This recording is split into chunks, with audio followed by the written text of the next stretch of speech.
Hello, എല്ലാവർക്കും maxima P S സിയുടെ current affairs ക്ലാസ്സിലേക്ക് ഹൃദ്യമായ സ്വാഗതം. ഇന്ന് നമ്മൾ ഡിസ്കസ് ചെയ്യുന്നത് ജനുവരി ഫസ്റ്റ് വീക്കിലെ കറണ്ട് അഫയേഴ്സ് റിലേറ്റഡ് ആയിട്ടുള്ള കാര്യങ്ങളാണ്. ഓക്കെ, വളരെ പെട്ടെന്ന് നമ്മൾക്ക് ഇതിന്റെ കണ്ടന്റുകൾ ഒന്ന് പരിശോധിച്ച് നോക്കാം.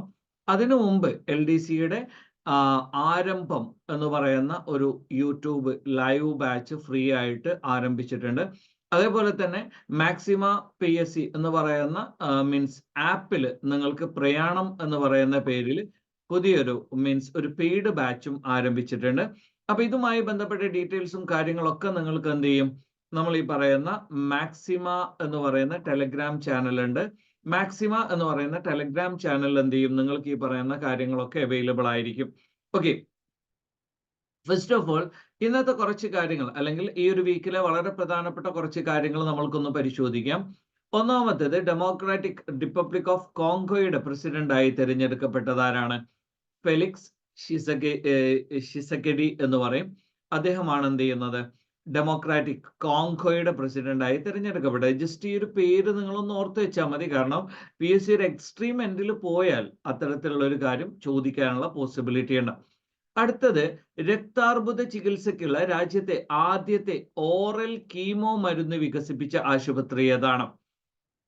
രക്താർബുദ ചികിത്സക്കുള്ള ആദ്യത്തെ ഓറൽ കീമോ മരുന്ന് വികസിപ്പിച്ച ആശുപത്രി ഏതാണ്? ടാറ്റ മെമ്മോറിയൽ ആശുപത്രി, ടാറ്റ മെമ്മോറിയൽ ഹോസ്പിറ്റൽ, ബോംബെ ആണ് എന്ത് ചെയ്യുന്നത്, രക്താർബുദ ചികിത്സക്കുള്ള ഓറൽ കീമോ മരുന്ന് വികസിപ്പിച്ചത്. ഓക്കെ, രാജസ്ഥാനിലെ ആദ്യത്തെ സ്നേക്ക് പാർക്ക് ആരംഭിക്കുന്നത് എവിടെയാണ്? കോട്ടയിലാണ്. ഓക്കെ, അപ്പൊ നിങ്ങൾക്ക് പഠിച്ചു വെക്കാൻ സുഖമാണ്. സാധാരണ ഈ പാമ്പുകളൊക്കെ കൂടുതലും വസിക്കാറുള്ളത് എവിടെയാണ്? ഈ കോട്ടകളിലാണല്ലോ. ഓക്കെ, അപ്പൊ രാജസ്ഥാനിലെ ആദ്യത്തെ സ്നേക്ക് പാർക്ക് വരുന്നത് എവിടെയാണ്? കോട്ടയിലാണ്. ഓക്കെ, അപ്പൊ ഈ പറയുന്ന കാര്യം Bombay memorial Tata memorial hospital Bombay എന്ന് പറയുന്ന ഫാക്ട് ഒന്ന് പഠിച്ചു വെക്കുക. അടുത്തത്, 12ാമത് ദിവ്യ കലാമേള ഇത് എവിടെയാണ് ആതിഥേയത്വം വഹിക്കുന്നത്, അല്ലെങ്കിൽ ഇത് എവിടെയാണ് നടക്കുന്നത് എന്ന് ചോദിച്ചാൽ സൂറത്ത്. സൂറത്ത് എന്ന് പറയുമ്പോൾ എവിടെയാണ്? നമ്മളെ പ്രധാനമന്ത്രിയുടെ നാട് ഗുജറാത്തിലാണ് എന്ത് ചെയ്യുന്നത്, ഈ പറയുന്ന കാര്യം നടക്കുന്നത്. അപ്പൊ ഇന്ത്യ ഗവൺമെന്റിന്റെ സാമൂഹ്യനീതി ശാക്തീകരണ മന്ത്രാലയം, അപ്പൊ ഇതിന് കീഴിൽ department of person with disabilities അല്ലെ, അപ്പോ ഇവിടെയാണ്, അല്ലെങ്കിൽ പേഴ്സൺ വിത്ത് ഡിസബിലിറ്റീസ് അല്ലെങ്കിൽ ഏതെങ്കിലും രീതിയിൽ അംഗവൈകല്യം ഒക്കെയുള്ള ആളുകൾ, അപ്പൊ അവരുടെ ഉന്നമനം അല്ലെങ്കിൽ അവരുമായി ബന്ധപ്പെട്ട ഒന്നാണ് എന്ത്, ദിവ്യ കലാമേള എന്ന് പറയുന്നത്. അപ്പൊ ഈ പേഴ്സൺ വിത്ത് ഡിസബിലിറ്റീസുമായി ബന്ധപ്പെട്ടതാണ് എന്ത്, ഈ പറയുന്ന ദിവ്യ കലാമേള. അത് സൂറത്ത് ഗുജറാത്തിലാണ് നടക്കുന്നത്. അത് സാമൂഹ്യനീതി ശാക്തീകരണ മന്ത്രാലയത്തിന് കീഴിലാണ് അത് നടക്കുന്നത്. ഓക്കെ, അപ്പൊ ഈ പറയുന്ന department of person with disabilities അവരാണ് ഇത് കൈകാര്യം ചെയ്യുന്നത്. അടുത്തൊരു കാര്യം, സംസ്ഥാനത്തെ തദ്ദേശ സ്വയംഭരണ സ്ഥാപനങ്ങളിലെ ആദ്യ മലിനജല ശുദ്ധീകരണ പ്ലാന്റ്. ഓക്കെ, അപ്പോ എന്താണ്? തദ്ദേശ സ്വയംഭരണ സ്ഥാപനങ്ങളിലെ ആദ്യ മലിനജല ശുദ്ധീകരണ പ്ലാന്റ് എവിടെയാണ്? കണ്ണൂരാണ്, മഞ്ചപ്പാലം എന്ന് പറയും. ഓക്കെ, അപ്പൊ ഈ പറയുന്ന സംസ്ഥാനത്തെ തദ്ദേശ സ്വയംഭരണ സ്ഥാപനങ്ങളിലെ ആദ്യത്തെ മലിനജല ശുദ്ധീകരണ പ്ലാന്റ് അത് നിലവിൽ വരുന്നത് എവിടെയാണ്? മഞ്ഞപ്പാലം. കാരണം ഈ വേസ്റ്റ് വാട്ടർ എന്ന് പറയുന്നത് പലപ്പോഴും എന്ത് ചെയ്യുന്നുണ്ട്, ഈ രോഗങ്ങൾ നിർണ്ണയിക്കാൻ, പ്രത്യേകിച്ച് വാട്ടർ ബോൺ ഡിസീസ് ഇതുപോലെയുള്ളതിനെയൊക്കെ ട്രേസ് ചെയ്യാൻ ഉപയോഗപ്പെടുത്താവുന്ന ഒരു സംവിധാനം കൂടിയാണ്. Okay, whatever it may B, ഈ പറയുന്ന മഞ്ചപ്പാലം എന്ന് പറയുന്ന ഒരു കാര്യം മാത്രം നിങ്ങളൊന്ന് പഠിച്ചു വെക്കുക. ഇനി ഇരുചക്ര വാഹനങ്ങൾ ദൂരസ്ഥലങ്ങളിലേക്ക് എത്തിക്കുന്നതിനായി KSRTC ആരംഭിക്കുന്ന പദ്ധതിയുടെ പേരാണ് ബൈക്ക് എക്സ്പ്രസ് എന്ന് പറയും. ഓക്കെ, അപ്പൊ ഇരുചക്ര വാഹനങ്ങൾ, ഇപ്പൊ ഫോർ എക്സാമ്പിൾ കോഴിക്കോടുള്ള ആള് അല്ലെങ്കിൽ കാസർഗോഡുള്ള ആള് തിരുവനന്തപുരത്ത് വന്ന് ജോലി ചെയ്യുന്ന സമയത്ത് അദ്ദേഹത്തിന്റെ ചിലപ്പം ദൈനംദിന ആവശ്യങ്ങൾക്ക് എന്ത് ചെയ്യും, അദ്ദേഹം ഈ പറയുന്ന ബൈക്ക് ചിലപ്പം കോഴിക്കോടുള്ള ആൾക്ക് ട്രിവാൻഡ്രമോ അല്ലെങ്കിൽ ട്രിവാൻഡ്രമുള്ള ആള് കോഴിക്കോടോ കാസർഗോഡോ ഒക്കെ എത്തിക്കേണ്ടി വരും. അപ്പൊ ഇരുചക്ര വാഹനങ്ങൾ ദൂരസ്ഥലങ്ങളിലേക്ക് എത്തിക്കാൻ വേണ്ടിയുള്ളതാണ് ബൈക്ക് എന്നാണല്ലോ പറയാം. അപ്പൊ ബൈക്ക് എക്സ്പ്രസ് എന്ന് പറയുന്നതാണ് അതിന്റെ ആ ഒരു പദ്ധതിയുടെ പേര്. അടുത്തൊരു കാര്യം, ഇന്ത്യയിലെ ആദ്യത്തെ അന്തർവാഹിനി ടൂറിസം എവിടെയാണ്? അത് ദ്വാരക ഗുജറാത്തിലാണ്. ദ്വാരക ഗുജറാത്തിലാണ് എന്ത് ചെയ്യുന്നത്, ഈ പറയുന്ന അന്തർവാഹിനി വരുന്നത്. അത് നമ്മളെ മിത്തോളജിയുമായൊക്കെ ബന്ധപ്പെട്ട ഒരു സ്ഥലം കൂടിയാണ് ദ്വാരക. അപ്പൊ ആദ്യത്തെ അന്തർവാഹിനി ടൂറിസം. ഓക്കെ, അപ്പൊ ഇവിടെ നിങ്ങൾ പഠിച്ചു വെക്കേണ്ടത്, ഇപ്പൊ ഇന്ത്യയിലെ ആദ്യത്തെ മീൻസ് വാട്ടർ മെട്രോ എവിടെയാണ്? കൊൽക്കത്തയിലാണ്. ആദ്യത്തെ മെട്രോ എവിടെയായിരുന്നു? അതും കൊൽക്കത്തയിലായിരുന്നു. ഇങ്ങനെ തുടങ്ങിയിട്ടുള്ള കുറച്ച് ഫാക്റ്റുകളുണ്ട്. അത്തരം ഫാക്റ്റുകളൊക്കെ നിങ്ങളൊന്ന് പഠിച്ചു വെക്കണം. അപ്പൊ ആദ്യത്തെ അന്തർവാഹിനി ടൂറിസം എവിടെയാണ്? ഗുജറാത്തിൽ ദ്വാരകയിലാണ്. അടുത്തത് 2023 ഡിസംബറിൽ മന്ത്രിമാർക്ക് ജില്ലകളുടെ രക്ഷാധികാരിയുടെ ചുമതല നൽകിയ സംസ്ഥാനം ഏതാണ്? തെലങ്കാനയാണ്. അപ്പൊ മന്ത്രിമാർക്ക് ജില്ലകളുടെ രക്ഷാധികാരി, അപ്പൊ ഓരോ മന്ത്രിമാരെയും എന്ത് ചെയ്യും? ഈ പറയുന്ന ജില്ലകളുടെ രക്ഷാധികാരി ആയിട്ട് കൂടി നിയമിക്കും. അപ്പൊ ആ ഒരു സംവിധാനം ചെയ്തിരിക്കുന്ന സ്റ്റേറ്റ് ഏതാണ്? തെലങ്കാന. തെലങ്കാനക്ക് ഒരുപാട് അഡ്വാൻറ്റേജ് ഉണ്ട് അല്ലേ? അപ്പൊ റീസെന്റ് ആയിട്ട് കോൺഗ്രസ് ആണ് അധികാരത്തിൽ വന്നത്. അപ്പൊ അവരെന്ത് ചെയ്തു? ഈ പറയുന്ന രീതിയിൽ മീൻസ് ഇൻഷുറൻസ് പദ്ധതി അല്ലെങ്കിൽ എന്താണ് മീൻസ് സോഷ്യൽ വെൽഫെയർ സ്കീമുകൾ കൃത്യമായ രീതിയിൽ നടപ്പിൽ വരുത്തിയിട്ടുണ്ട്. സ്ത്രീകൾക്ക് അതേപോലെ തന്നെ ഭിന്നലിംഗക്കാർക്ക് സൗജന്യ യാത്ര അനുവദിച്ചിട്ടുണ്ട്. ഇങ്ങനെ തുടങ്ങിയിട്ട് ഒരുപാട് പദ്ധതികളുണ്ട്. അപ്പൊ മന്ത്രിമാർക്ക് ജില്ലകളുടെ രക്ഷാധികാരിയുടെ ചുമതല നൽകിയ സ്റ്റേറ്റ് ഏതാണ്? അതും തെലങ്കാനയാണ്. മറ്റൊരു കാര്യം, ഈ ഗ്രീൻ എനർജി അല്ലെങ്കിൽ ക്ലീൻ എനർജി, ശുദ്ധമായ ഊർജം എന്ന് പറയുമ്പോൾ ക്ലീൻ എനർജി ഇത് തന്നെയാണല്ലോ ഗ്രീൻ എനർജി. ഓക്കെ, അപ്പൊ ഈ ക്ലീൻ എനർജി പ്രോത്സാഹിപ്പിക്കുന്നതിന്റെ ഭാഗമായിട്ട് ഹൈഡ്രജൻ നയം അല്ലെങ്കിൽ ഗ്രീൻ ഹൈഡ്രജൻ പോളിസി ഇത് നടപ്പിലാക്കാൻ ഉത്തരവിട്ട സ്റ്റേറ്റ് ഏതാണ്? UP ആണ്. കാരണം ഇപ്പൊ കേരളവുമായിട്ട് ഇതിനു മുമ്പ് ഒരു കമ്പാരിസൺ ഒക്കെ വന്ന സ്റ്റേറ്റ് ആണ് UP. Okay, whatever it may B, ഈ ഗ്രീൻ ഹൈഡ്രജൻ നയം അവ ക്ലീൻ എനർജി പ്രോത്സാഹിപ്പിക്കുന്ന പ്രൊമോട്ട് ചെയ്യുന്നതിന്റെ ഭാഗമായിട്ട് ഗ്രീൻ ഹൈഡ്രജൻ പോളിസി മുന്നോട്ട് വെച്ച സ്റ്റേറ്റ് ഏതാണ്? അത് UP ആണ്, ഉത്തർപ്രദേശ് ആണ്. അപ്പോൾ ഇവിടെ ഗ്രീൻ ഹൈഡ്രജൻ, ഗ്രീൻ അമോണിയ ഇവയുടെ നിർമ്മാണത്തിന് വേണ്ടി പ്രത്യേക സോണുകൾ ഉണ്ടാവും. അതേപോലെ തന്നെ ഹരിത ഇന്ധനം സംഭരിക്കുന്നതിന് ഡിമാൻഡ് അടിസ്ഥാനത്തിൽ ടെൻഡറുകൾ നൽകും. 25 വർഷത്തേക്ക് അന്തർ സംസ്ഥാന വിതരണ നിരക്കുണ്ടായിരിക്കുന്നതല്ല. രാജ്യത്ത് എവിടെ നിന്നും പുനരുപയോഗ ഊർജം ശേഖരിക്കുന്നതിന് അനുമതിയുണ്ട്.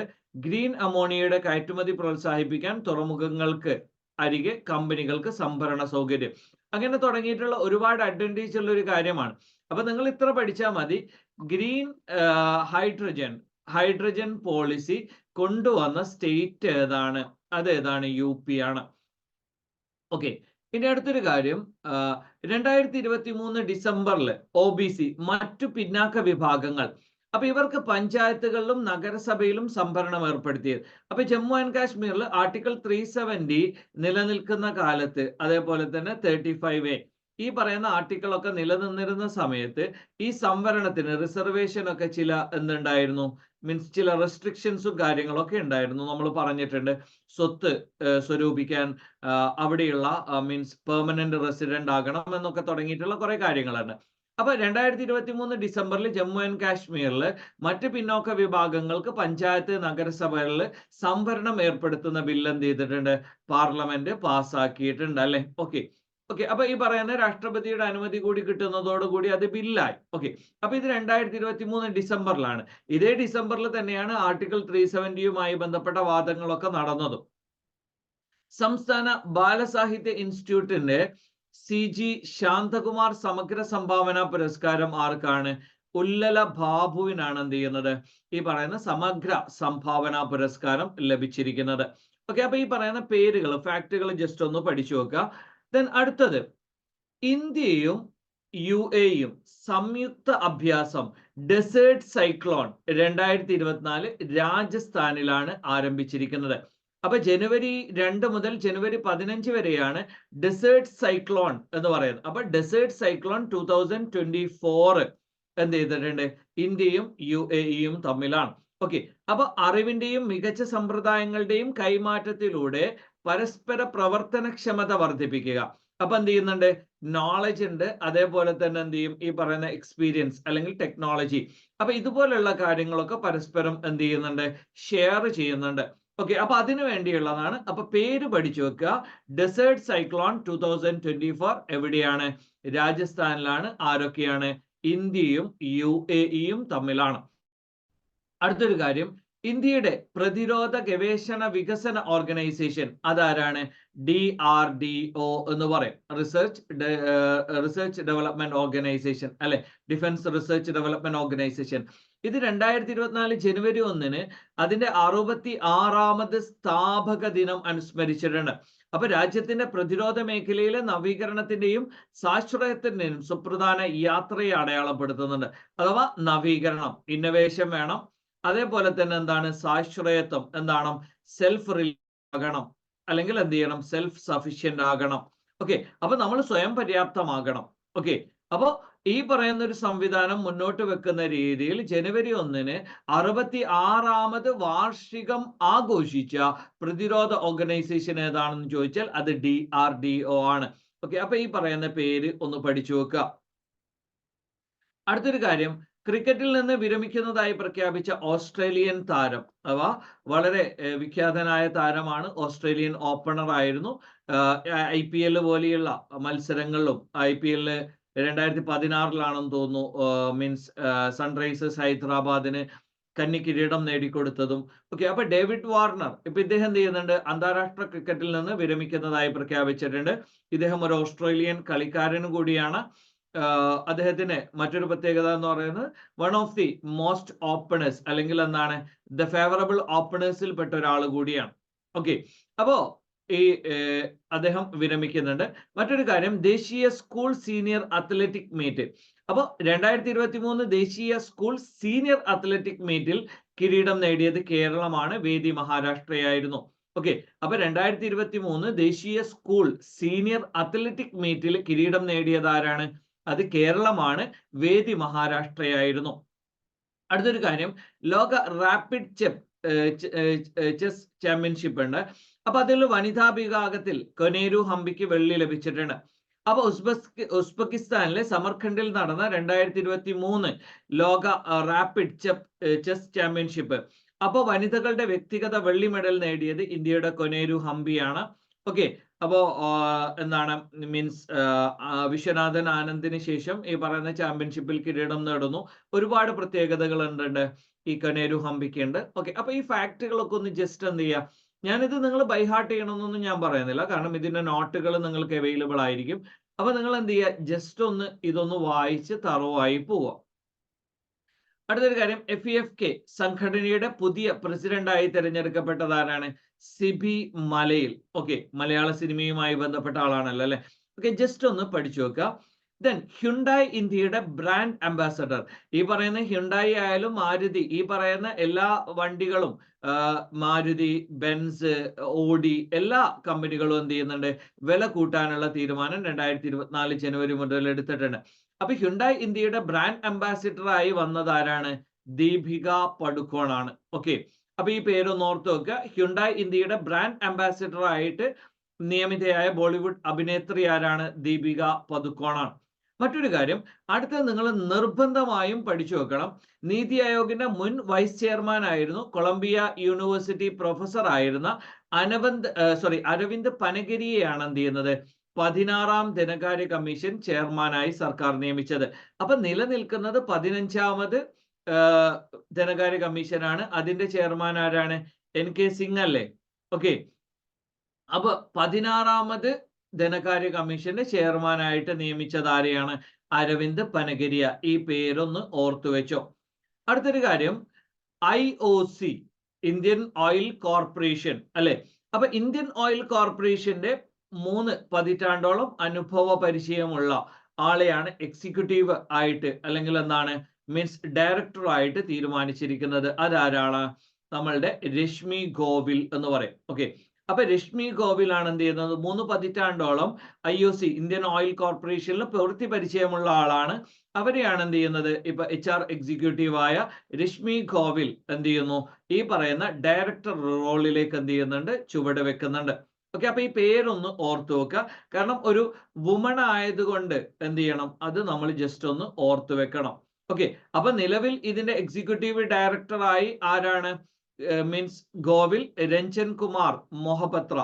അപ്പൊ രഞ്ജൻ കുമാർ മൊഹപത്രയുടെ പിൻഗാമിയായിട്ട്, അപ്പൊ അവരുടെ ടേം കഴിയുമ്പോഴായിരിക്കും എന്ത് ചെയ്യുന്നത്, രശ്മി ഗോവൽ ഈ ഒരു പൊസിഷനിലേക്ക് വരുന്നത്. ദെൻ ജനുവരി 1 പ്രത്യേകത എന്താണ്? ന്യൂ ഇയർ എന്നൊക്കെ നമ്മൾ പറയുമ്പോഴും ഇതെന്താണ്? ആഗോള കുടുംബ ദിനം എന്ന് പറയും. സമാധാനം, ഐക്യം, മാനവികതയുടെ പങ്കിട്ട മൂല്യങ്ങൾ. അപ്പൊ ഈ പറയുന്ന എല്ലാത്തിനെയും അടയാളപ്പെടുത്തുന്നത് ഇപ്പം കലാം UN പോയപ്പം പറഞ്ഞത് എന്താണ്? ഒരാളുടെ ഉള്ളിൽ മീൻസ് ഹാർമണി ഉണ്ടെങ്കിൽ അയാളുടെ ഫാമിലിയിൽ ഹാർമണി ഉണ്ടാവും, അങ്ങനെയാണെങ്കിൽ വില്ലേജിൽ ഉണ്ടാവും, അങ്ങനെയാണെങ്കിൽ സ്റ്റേറ്റിൽ ഉണ്ടാവും, അങ്ങനെയാണെങ്കിൽ ലോകത്തിൽ ഉണ്ടാകും. അപ്പൊ ലോക സമാധാന ദിനം എന്ന് പറയാവുന്നത് ആഗോള കുടുംബ ദിനമാണ്. ഓക്കെ, അപ്പൊ ഈ പറയുന്ന സമാധാനം ഉടലെടുക്കേണ്ടത് എവിടുന്നാണ്?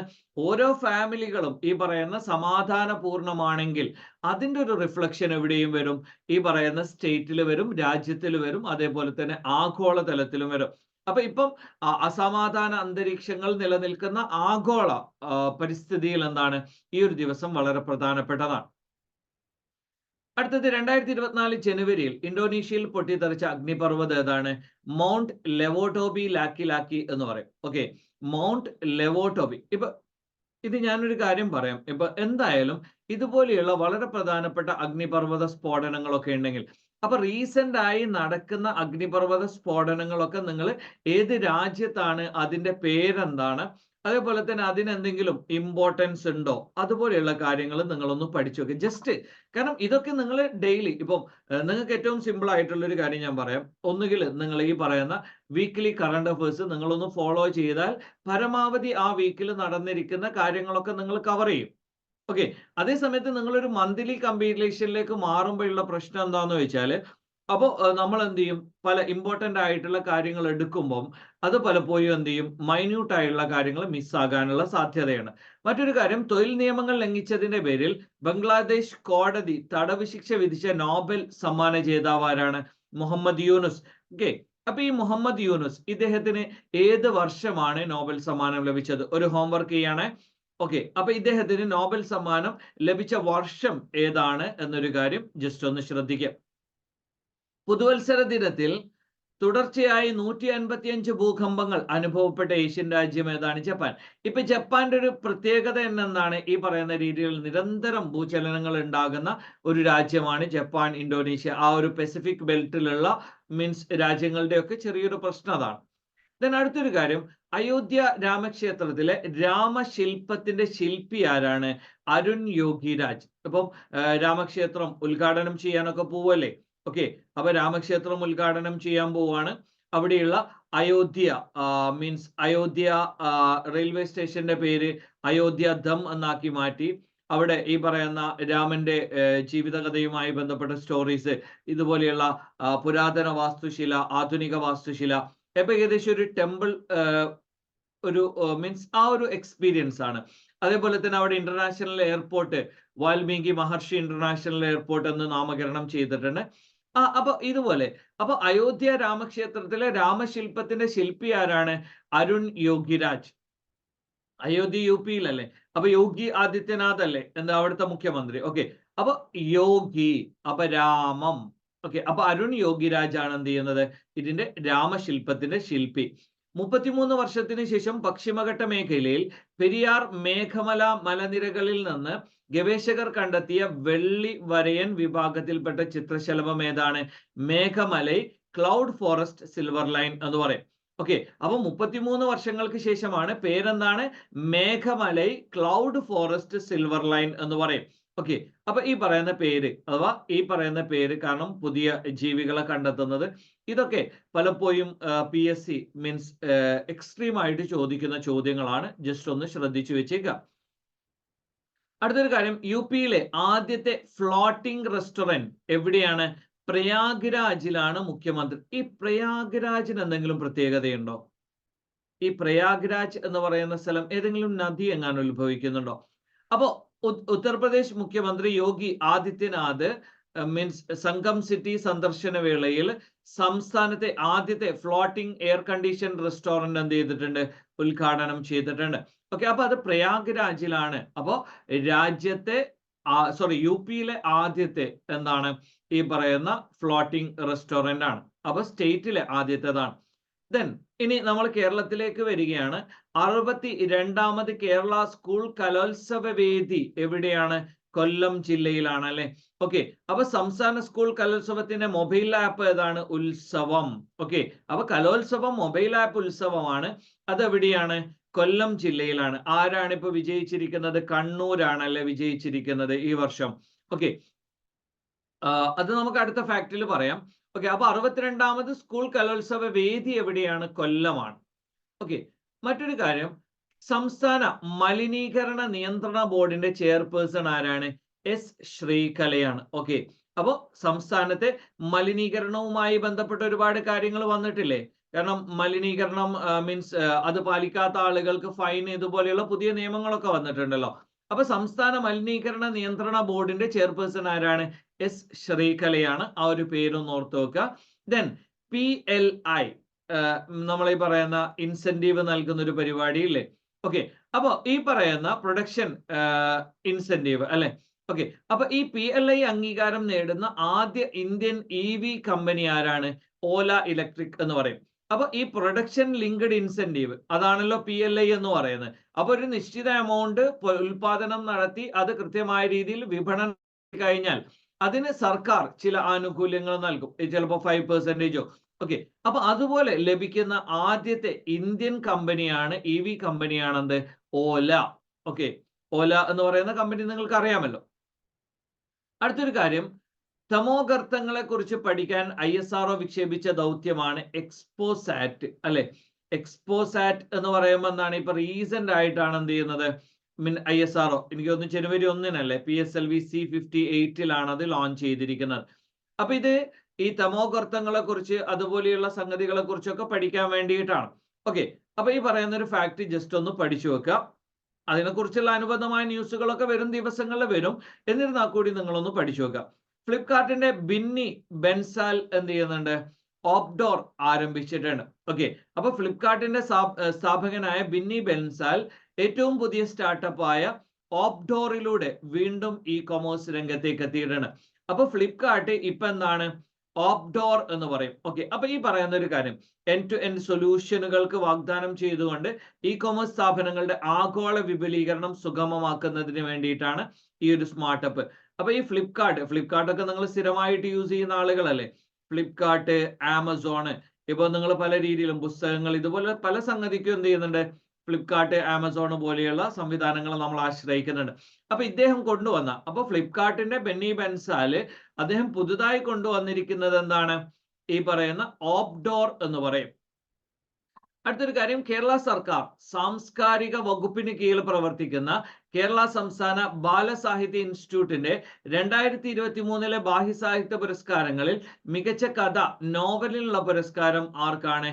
KV മോഹൻകുമാർ, ഉണ്ടക്കണ്ണന്റെ കാഴ്ചകൾ. അപ്പൊ ഉണ്ടക്കണ്ണന്റെ കാഴ്ചകൾ എന്ന് പറയുന്ന KV മോഹനകുമാറിന്റെ കൃതിക്കാണ് എന്ത് ചെയ്യുന്നത്? മീൻസ് മികച്ച കഥ നോവലിനുള്ള പുരസ്കാരം ലഭിച്ചിരിക്കുന്നത്. ഓക്കെ, അപ്പൊ ഈ ഒരു ഫാക്ട് പഠിച്ചു വെച്ച് നിർബന്ധമായും പഠിച്ചു വെച്ചു. കാരണം ഇതുപോലെയുള്ള പുരസ്കാരങ്ങൾ, അവാർഡുകളൊക്കെ എന്ത് ചെയ്യുന്നുണ്ട്? പലപ്പോഴും പരീക്ഷകളിൽ നിരന്തരം ചോദിച്ച് കാണുന്നുണ്ട്. അപ്പൊ നമ്മൾ മൈന്യൂട്ടായി കാണുന്ന സ്കിപ്പ് ചെയ്യുന്നതായിരിക്കും പലപ്പോഴും എന്ത് ചെയ്യുക? PSC. ഇപ്പം റീസെന്റ് ആയിട്ട് ട്രോളുകളൊക്കെ നിങ്ങൾ കണ്ടില്ലേ? ഇപ്പൊ 2024 വരുന്ന LDC പരീക്ഷയ്ക്ക് നിങ്ങൾ എന്ത് ചെയ്യും? 2023 ഏറിപ്പോയാൽ നിങ്ങൾ എന്ത് ചെയ്യും? 2022 പകുതിയും പഠിച്ചു വെക്കും. അപ്പൊ എന്ത് ചെയ്യും? PSC നേരെ 2021 മുതലുള്ള കറണ്ട് അഫയേഴ്സ് ചോദിക്കും.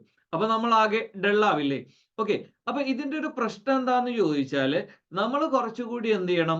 ഒതന്റിക് ആയിട്ട്, അല്ലെങ്കിൽ കുറച്ചുകൂടി സിസ്റ്റമാറ്റിക് ആയി പഠിക്കണം. അല്ലാതെ നമ്മൾ ഈ കറണ്ട് അഫയേഴ്സ് എന്ന് പറയുന്നത് കേവലം ഏതെങ്കിലും ഒരു പുസ്തകത്തെയോ ഏതെങ്കിലും ഒരു മെറ്റീരിയലിനോ മാത്രം ഡിപ്പെൻഡ് ചെയ്യുന്നതിന് പകരം നമ്മൾ എന്ത് ചെയ്യുക? നമ്മൾ കുറച്ചുകൂടി കൺസിസ്റ്റന്റ് ആയിട്ട് എന്ത് ചെയ്യുക? ഡെയിലി പത്രം വായിച്ചു പോവുക.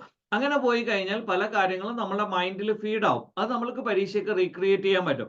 അതേസമയം ഈ ഒരു മന്ത്ലി കംപ്ലീഷനോ ഇയർലി കംപ്ലീഷനിലോ എന്ത് ചെയ്യാൻ പറ്റില്ല? ഈ പറയുന്ന ഫാക്ടുകൾ ഉണ്ടായിക്കൊള്ളണം എന്ന് നിർബന്ധമില്ല. സമർബതി ചാരിറ്റബിൾ സൊസൈറ്റി ഏർപ്പെടുത്തിയ സംഗീത രംഗത്തെ സമഗ്ര സംഭാവനക്കുള്ള KP ഉദയഭാനു സ്മാരക പുരസ്കാരം ആർക്കാണ്? രമേശ് നാരായണൻ. അപ്പൊ സമർമതി ചാരിറ്റബിൾ സൊസൈറ്റി ഏർപ്പെടുത്തിയ സമഗ്ര സംഭാവനക്കുള്ള ഉദയഭാനു സ്മാരക പുരസ്കാരം അത് ആർക്കാണ്? രമേശ് നാരായണനാണ് ലഭിച്ചിരിക്കുന്നത്. അടുത്ത 2 അപ്പോയിന്റ്മെന്റുകളാണ്. കിയ ഇന്ത്യയെ ഗ്വാങ്യു ലീ അവരാണ് പുതിയ MD-യും CEO ആയി വരുന്നത്. അതേപോലെ തന്നെ നിവ്വിയുടെ പുതിയ മാനേജിംഗ് ഡയറക്ടറായി വരുന്ന ഗീതിക മേത്ത. ഈ രണ്ട് പേരുകളും ജസ്റ്റ് ഒന്ന് ശ്രദ്ധിക്കുക. കിയ ഇന്ത്യ അതാരാണ് പുതിയ MD CEO ആയി വരുന്നത്? ഗ്വാങ്ലു ലീ എന്ന് പറയും. അതേപോലെ തന്നെ നിവ്വിയുടെ പുതിയ ഡയറക്ടറായിട്ട് മാനേജിംഗ് ഡയറക്ടറായി വരുന്നത് ആരാണ്? ഗീത മേത്തയാണ്. അപ്പൊ ഈ രണ്ട് പേരുകൾ ജസ്റ്റ് ഒന്ന് ശ്രദ്ധിക്കുക. അടുത്തൊരു കാര്യം, ഇന്റർനാഷണൽ മൈൻഡ് ബോഡി വെൽനസ് ദിനം എന്ന് പറയും. അത് ജനുവരി 3 അല്ലെ? അപ്പോ ഈ പറയുന്ന ശാരീരികവും മാനസികവുമായ ആരോഗ്യത്തിന്റെ യോജിപ്പുള്ള സഹവർത്തിത്വത്തെ പ്രോത്സാഹിപ്പിക്കുന്നത്. അപ്പൊ ഇതിന്റെ ഒരു പ്രശ്നം എന്ന് പറയുന്നത് എന്താണ്? ശാരീരികം അതേപോലെ തന്നെ എന്ത് ചെയ്യണം? മാനസികം. ഈ പറയുന്ന രണ്ട് ആരോഗ്യം അനിവാര്യമാണ് മുന്നോട്ട് പോകണമെങ്കിൽ. 2024 ഏറ്റവും കൂടുതൽ ഇഷ്യൂസ് ഉണ്ടാകാൻ പോകുന്നത് ഹെൽത്ത് മേഖലയിലാണ് എന്നെന്ത് ചെയ്യുന്നുണ്ട്? ക്ലൈമറ്റ് ചേഞ്ച് പറയുന്നു, ഫുഡ് സെക്യൂരിറ്റി റിലേറ്റഡ് ആയിട്ടുള്ള കാര്യങ്ങൾ പറയുന്നു, ഗ്ലോബൽ വാർമിംഗ് പറയുന്നു. ഇതുപോലെയുള്ള എല്ലാ സംഗതികളും പറയുന്നത് എന്താണ്? 2024 ഏറ്റവും വലിയ ഇഷ്യൂസ് ആയി വരുന്നത് എന്തായിരിക്കും? ഈ പറയുന്ന ഹെൽത്ത് ആയിരിക്കും. ഓക്കെ, അപ്പോ ഈ പറയുന്ന എയർ പൊല്യൂഷൻ പ്രശ്നമാണ്, അതേപോലെ തന്നെ ഫുഡ് പ്രശ്നമാണ്, കൂടുതൽ സാൾട്ടി ഷുഗറി ആയിട്ടുള്ള ഫുഡുകൾ പ്രശ്നമാണ്, സാൾട്ടി ഷുഗർ കണ്ടന്റ് കൂടുതലുള്ളത്. ഓക്കെ, അതേപോലെ തന്നെ ജങ്ക് ഫുഡ്സ് പ്രശ്നമാണ്, അതേപോലെ തന്നെ ഫാസ്റ്റ് ഫുഡ്സ് പ്രശ്നമാണ്. അപ്പൊ ഇതുപോലെയുള്ള കാര്യങ്ങളൊക്കെ ഏറ്റവും കൂടുതൽ ആരോഗ്യ പ്രശ്നങ്ങൾ ഉണ്ടാക്കാൻ പോസിബിലിറ്റി ഉള്ള ഒരു വർഷമാണ്. അപ്പൊ ഒരു മൈൻഡ് ബോഡി വെൽനസ് എന്ന് പറയുന്നത് വളരെ പ്രാധാന്യം അർഹിക്കുന്ന ഒന്നാണ്. അടുത്തത്, ഈ ഒരു ഫാക്ട് പഠിച്ചു വെച്ചോട്ടോ. 52 വർഷത്തെ ഭരണത്തിന് ശേഷമാണ് ഡെൻമാർക്കിലെ രാജ്ഞിയായിരുന്ന മാർഗരീത്ത് 2 സ്ഥാനം ഒഴിയുന്നത്. അപ്പൊ 52 വർഷത്തെ ഭരണത്തിന് ശേഷം സിംഹാസനം ഉപേക്ഷിക്കാനുള്ള തീരുമാനം മാർഗരറ്റ് 2 പുതുവത്സര പ്രസംഗത്തിലാണ് വെളിപ്പെടുത്തിയിരിക്കുന്നത്. തന്റെ പിതാവ് ഫെഡറിക് 9 രാജാവിന്റെ മരണത്തെ തുടർന്ന് 31 വയസ്സിലാണ് എന്ത് ചെയ്യുന്നത്? ഭരണത്തിൽ വരുന്നത്. അപ്പൊ ഇപ്പൊ ചില ശാരീരിക ബുദ്ധിമുട്ടുകളൊക്കെ ഉള്ളത് കൊണ്ട് 52 വർഷത്തെ തുടർച്ചയായ ഭരണത്തിന് ശേഷമാണ് എന്ത് ചെയ്യുന്നത്? ഇപ്പം അധികാരം മാറുന്നത്. അപ്പൊ ഈ മാർഗരറ്റ് എലിസബത്ത് രാജ്ഞിയെ കുറിച്ച് പഠിച്ചതുപോലെ തന്നെ ഈ പറയുന്ന മാർഗരറ്റ് 2 കുറിച്ചും നിങ്ങൾ അറിഞ്ഞിരിക്കുന്നത് വളരെ അനിവാര്യമായ ഒരു കാര്യമാണ്. 2024 പാരീസിൽ ഒളിമ്പിക്സ് നടക്കുന്നുണ്ടല്ലോ. അപ്പൊ ഈ പറയുന്ന ഒളിമ്പിക്സ് അതേപോലെ തന്നെ പാരാലിമ്പിക് ഗെയിമുകൾ, അപ്പൊ ഇതിന് വിസ പൂർണ്ണമായും ഡിജിറ്റൽ ഷെൻജൻ വിസകൾ അവതരിപ്പിക്കുന്ന ആദ്യത്തെ യൂറോപ്യൻ യൂണിയൻ അംഗമായി ഫ്രാൻസ് മാറുന്നുണ്ട്. അപ്പൊ ഈ പറയുന്ന വിസ പ്രോസസ് എന്താണ്? പരിപൂർണമായിട്ടും ഓൺലൈൻ ആണ്, അല്ലെങ്കിൽ നമുക്ക് എന്ത് ചെയ്യാം? ഡിജിറ്റൽ ആണ് എന്ന് പറയാം. ഓക്കെ, അപ്പൊ ഡിജിറ്റൽ ആയിട്ട് വിസ പ്രോസസ് എന്ത് ചെയ്യുന്നുണ്ട്? കംപ്ലീറ്റും ഡിജിറ്റൽ ആക്കിയ ആദ്യത്തെ യൂറോപ്യൻ യൂണിയൻ അംഗമായ രാജ്യം എന്ന് പറയുന്നത് ആരാണ്? ഫ്രാൻസ് ആണ്. അപ്പൊ 2024 ഈ പാരീസ് ഒളിമ്പിക് പാരാലിമ്പിക് ഗെയിമുകൾക്ക് വേണ്ടിയാണ് ഈ പറയുന്ന ഒരു സംവിധാനം കൊണ്ടുവന്നിരിക്കുന്നത്. അടുത്തത്, ജനുവരി 1 കേരള സർക്കാർ ഈ പറയുന്ന നവകേരള യാത്രയിലൊക്കെ വളരെ വിപ്ലവകരമായി പറഞ്ഞൊരു കാര്യമാണ്, ഈ തദ്ദേശ സ്വയംഭരണ സ്ഥാപനങ്ങളുടെ എല്ലാ ഫീച്ചേഴ്സും എല്ലാ സേവനങ്ങളും ഓൺലൈൻ ആക്കുന്നു. അപ്പൊ കെ സ്മാർട്ട് എന്ന് പറയുന്ന ഒരു സോഫ്റ്റ്വെയർ സംവിധാനം യൂസ് ചെയ്തിട്ടാണ് എന്ത് ചെയ്യുന്നത്? ഇത് നടപ്പിൽ വരുത്തുന്നത്. ഇത് ജനുവരി 1 അഥവാ പുതുവർഷ പുലരിയിലാണ് കെ സ്മാർട്ട് എന്ന് പറയുന്ന പദ്ധതി എന്ത് ചെയ്തത്? ആരംഭിച്ചത്. ഓക്കെ, മറ്റൊരു കാര്യം, ദരിദ്രരായ കുടുംബങ്ങൾക്ക് പ്രതിവർഷം 5 ലക്ഷം രൂപ ചികിത്സക്കായി കൊടുക്കുന്ന ആരോഗ്യ സംരക്ഷണ പദ്ധതി എന്താണ്? കാരുണ്യ ആരോഗ്യ സുരക്ഷാ പദ്ധതി എന്ന് പറയും. അപ്പൊ നമ്മൾ ഈ പറയുന്ന ആയുഷ്മാൻ ഭാരത് ഇല്ലേ, ആയുഷ്മാൻ ഭാരത് ഹെൽത്ത് കാർഡ് ഇല്ലേ, അപ്പൊ Ayushman Bharat health card, okay, അപ്പൊ ഈ പറയുന്ന ഹെൽത്ത് കാർഡ് ഇതിലും നമ്മൾ ഓൾറെഡി 5 ലക്ഷം പറഞ്ഞിട്ടില്ലേ? അപ്പൊ ദരിദ്രരായ കുടുംബങ്ങൾക്ക് പ്രതിവർഷം 5 ലക്ഷം രൂപ ചികിത്സാ സഹായം നൽകുന്ന ആരോഗ്യ സംരക്ഷണ പദ്ധതിയാണ് കാരുണ്യ ആരോഗ്യ സുരക്ഷാ പദ്ധതി എന്ന് പറയും, കാസ്പ് എന്ന് പറയും. മറ്റൊരു കാര്യം, നാസയും ബഹിരാകാശ ഏജൻസിയായ ജാക്സയും 2024 തടി കൊണ്ട് നിർമ്മിക്കുന്ന ഉപഗ്രഹം ഏതാണ്? ലിഗ്നോസാറ്റ് എന്ന് പറയും. അപ്പൊ ലിഗ്നോസാറ്റ് എന്ന് പറയുന്ന ഉപഗ്രഹമാണ് എന്ത് ചെയ്യുന്നത്? നാസയും ജാക്സയുമാണ്. പഠിച്ചു വെക്കാൻ സുഖമല്ലേ? NASA, JAXA, LignoSat. Okay, next one, MS Swaminathan award ആർക്കാണ് ലഭിച്ചിരിക്കുന്നത്? പ്രൊഫസർ BR ചൗധരി ചരൺ സിംഗിനാണ് അല്ലെ. ഹരിയാന കാർഷിക സർവകലാശാലയുടെ വൈസ് ചാൻസലർ ആണ്. അപ്പൊ ഇദ്ദേഹത്തിനാണ് എന്ത് ചെയ്യുന്നത്? പ്രൊഫസർ ചൗധരി ചരൺ സിംഗ് ഹരിയാന കാർഷിക സർവകലാശാലയുടെ വൈസ് ചാൻസലറായ കംബോജിനാണ് എന്ത് ചെയ്യുന്നത് MS സ്വാമിനാഥൻ അവാർഡ് ലഭിച്ചിരിക്കുന്നത്. ഓക്കെ, അപ്പൊ കംബോജ് എന്ന് പറയുന്ന ഒരു പേര് എന്ത് ചെയ്യുക, BR കംബോജ് എന്ന് പറയുന്ന പേര് ജസ്റ്റ് ഒന്ന് ഓർത്തു വെക്കുക. അഗ്രോണമി മേഖലയിൽ ഒരു ശാസ്ത്രജ്ഞനും എക്സ്റ്റൻഷൻ സ്പെഷ്യലിസ്റ്റും എന്ന നിലയിലുള്ള അദ്ദേഹത്തിന് ശ്രദ്ധേയമായ സംഭാവനകളെ അഭിനന്ദിച്ചുകൊണ്ടാണ് MS സ്വാമിനാഥൻ. MS സ്വാമിനാഥൻ എന്തുമായി ബന്ധപ്പെട്ടതാണ്? ഗ്രീൻ റവല്യൂഷൻ ആണോ? അതൊന്ന് അപ്ഡേറ്റ് ചെയ്യണം കേട്ടോ. ഓക്കെ, MS സ്വാമിനാഥൻ എന്തുമായിട്ട് ബന്ധപ്പെട്ടതാണ്? ഗ്രീൻ റവല്യൂഷൻ ആണോ? എന്തുമായിട്ട് ബന്ധപ്പെട്ടതാണ്? ഓക്കെ, അപ്പൊ ആ ഒരു കാര്യം കൂടി അപ്ഡേറ്റ് ചെയ്യുക. അപ്പൊ MS സ്വാമിനാഥൻ അവാർഡ് ലഭിച്ചിരിക്കുന്നത് പ്രൊഫസർ BR കംബോജിനാണ്. അതേപോലെ തന്നെ പ്രഥമ PT തോമസ് പുരസ്കാരം ലഭിച്ചിരിക്കുന്നത് ആർക്കാണ്? മാധവ് ഗാഡ്ഗിൽ. അപ്പൊ ഈ ഗാഡ്ഗിൽ എന്ന് പറയുമ്പോൾ നിങ്ങൾ ഒരു ഗാഡ്ഗിൽ റിപ്പോർട്ടിനെ കുറിച്ചൊക്കെ കേട്ടിട്ടില്ലേ? ഓക്കെ, വെസ്റ്റേൺ ഘട്ട് പശ്ചിമഘട്ടവുമായി ബന്ധപ്പെട്ട ഗാഡ്ഗിൽ റിപ്പോർട്ടുകളെ കുറിച്ചൊക്കെ കേട്ടിട്ടില്ലേ? അതൊന്ന് ഇവിടെ അപ്ഡേറ്റ് ചെയ്യണം. മാധവ് ഗാഡ്ഗിലിനാണ് പ്രഥമ PT തോമസ് പുരസ്കാരം ലഭിച്ചിരിക്കുന്നത്. രാജ്യാന്തര AI ഉച്ചകോടിക്ക് വേദിയാകുന്ന കേരളത്തിലെ നഗരം ഏതാണ്? കൊച്ചിയാണ്. കാരണം നമ്മൾ ഇപ്പം ഇവിടെ AI എന്ന് പറയുമ്പോൾ നിങ്ങൾക്ക് ചെറിയൊരു കൺഫ്യൂഷൻ വരും. അപ്പോൾ ഇൻഡസ്ട്രിയൽ സിറ്റി എന്ന് നമുക്ക് കൊച്ചിയെ കുറിച്ച് പറയാം. ഓക്കെ, മറ്റൊരു തലത്തിൽ IT സിറ്റി എന്ന് പറയുന്നത് അതാണ്. ഇപ്പൊ IT മേഖലയിൽ കൂടുതൽ സാന്നിധ്യം അറിയിക്കുന്നത് ട്രിവാൻഡ്രമാണ്. അപ്പൊ ഈ കൊച്ചിയാണ് ഈ രാജ്യാന്തര AI ഉച്ചകോടിക്ക് വേദിയാകുന്ന കേരളത്തിലെ നഗരം. ഇനി അടുത്തൊരു കാര്യം, ബ്രിക്സ് കൂട്ടായ്മയിൽ ജനുവരി 1 പുതിയ സ്ഥിരാംഗത്വം ലഭിച്ച 5 രാജ്യങ്ങൾ ആരൊക്കെയാണ്? അപ്പൊ ബ്രിക്സ് എന്ന് പറയുമ്പോൾ ആകെ ഉണ്ടായിരുന്നത് ആരൊക്കെയാണ്? ഒന്ന് ബ്രസീൽ ഉണ്ടായിരുന്നു, ദെൻ റഷ്യ ഉണ്ട്, ദെൻ ഇന്ത്യ ഉണ്ട്, ചൈന. അപ്പൊ ഇവർ ബ്രിക്കിന്റെ എന്താണ് ആദ്യകാല ഉപജ്ഞാതാക്കൾ. പിന്നീട് 2010 എന്ത് ചെയ്യുന്നത്? സൗത്ത് ആഫ്രിക്ക വരുന്നത് അല്ലെ? അപ്പൊ സൗത്ത് ആഫ്രിക്ക വന്നതോടുകൂടി പിന്നെ ഇത് ബ്രിക്സ് ആയി. പിന്നീട് 2010 മുതൽ പിന്നീട് ഇങ്ങോട്ട് എന്താണ് ഏകദേശം ഒരു 13 വർഷക്കാലത്തോളം എന്താണ് ബ്രിക്സ് എന്ന് പറയുന്ന സംവിധാനത്തിൽ പുതിയ അഡീഷൻസ് ഒന്നും ഉണ്ടായിരുന്നില്ല. ഇനി 2023 സൗത്ത് ആഫ്രിക്കയിൽ നടന്ന ആ ഒരു മീറ്റിംഗിലാണ് എന്ത് ചെയ്യുന്നത്? പുതുതായി 6 അംഗങ്ങൾ UAE, Saudi Arabia, Egypt, Iran, Ethiopia, then ആര് കൂടി ഉണ്ടായിരുന്നു?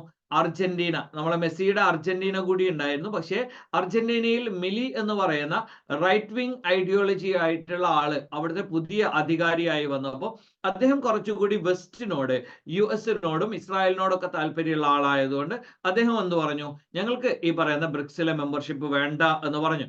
അപ്പൊ 6 അംഗങ്ങൾക്ക് അംഗീകാരം നൽകിയിരുന്നത് ഇപ്പൊ ആരാണുള്ളത്? 5 പുതിയ അംഗങ്ങളാണ്. അപ്പൊ ഈ പറയുന്ന 5 പഴയ അംഗങ്ങളോട് കൂടെ UAE, Saudi Arabia, Egypt, Iran, Ethiopia ഈ പറയുന്ന 5 രാജ്യങ്ങൾ കൂടി വരുമ്പോൾ മൊത്തത്തായി 10 മെമ്പേഴ്സായി. അപ്പൊ ഇതിന്റെ പേരുമാറ്റവുമായി ബന്ധപ്പെട്ട കാര്യങ്ങളൊന്നും എന്ത് ചെയ്തിട്ടില്ല, ഇതുവരെ ഡിസ്കസ് ചെയ്യുകയോ പറയുകയോ ഒന്നും ചെയ്തിട്ടില്ല. 2024 ബ്രിക്സിന്റെ വേദി എവിടെയാണ്? റഷ്യയാണ്. ഓക്കെ, അപ്പൊ 2023 സൗത്ത് ആഫ്രിക്ക ആയതുകൊണ്ട് എന്ത് ചെയ്തിട്ടില്ല? പുടിന് അല്ലെങ്കിൽ വ്ളാഡിമിർ പുടിന് പങ്കെടുക്കാൻ പറ്റിയിട്ടില്ല. കാരണം എന്താണ്? ഇന്റർനാഷണൽ കോർട്ടിന്റെ അറസ്റ്റ് വാറന്റ് ഉള്ളത് കൊണ്ട് തന്നെ പുടിന് എന്ത് ചെയ്യാൻ പറ്റുന്നില്ല? മറ്റൊരു രാജ്യത്തേക്ക് പങ്കെടുക്കാൻ സാധിക്കുന്നില്ല. ഓക്കെ, അപ്പൊ 2024 എവിടെയാണ്? റഷ്യയിലാണ് നടക്കുന്നത്. ഓക്കെ, വൈ ഭാരത് മാറ്റേഴ്സ് എന്ന് പറയുന്ന പുസ്തകം അതാരാണ്? S ജയശങ്കർ. അപ്പൊ ഇന്ത്യയുടെ ചരിത്രത്തിൽ വളരെ വിപ്ലവകരമായ ഒരു മാറ്റമായിരുന്നു. ഒരു IFS ആയി ഈ മേഖലയിൽ പരിചയമുള്ള ഒരാളെ പിടിച്ചെന്ത് ചെയ്തു? ഇന്ത്യ വിദേശകാര്യ എക്സ്റ്റേണൽ അഫയേഴ്സ് കാര്യം ഏൽപ്പിച്ചു. അപ്പൊ വൈ ഭാരത് മാറ്റേഴ്സ് എന്ന് പറയുന്നത്, കാരണം ഇപ്പോ ഇന്ത്യ ഭാരത് എന്ന് പറയുന്ന ഒരു പേരുമാറ്റം എന്ന് പറയുന്നത് വളരെ പ്രധാനപ്പെട്ട ഒന്നല്ലേ? Okay, whatever it may B, ഇതിന്റെ കുറച്ച് അപ്ലിക്കേഷണൽ ഇംപ്ലിക്കേഷൻ എന്താണ്? കുറച്ച് കോംപ്ലക്സിറ്റീസ് ഉണ്ട്. കാരണം ഇന്ത്യ എന്നുള്ളത് ഭാരതാക്കി മാറ്റും. ഒരുപാട് സ്ഥലത്ത് നമ്മൾ എന്ത് ചെയ്യണം? ഇൻഫ്രാസ്ട്രക്ചറിൽ നമുക്ക് ഒരുപാട് എക്സ്പെൻസും കാര്യങ്ങളൊക്കെ വരും.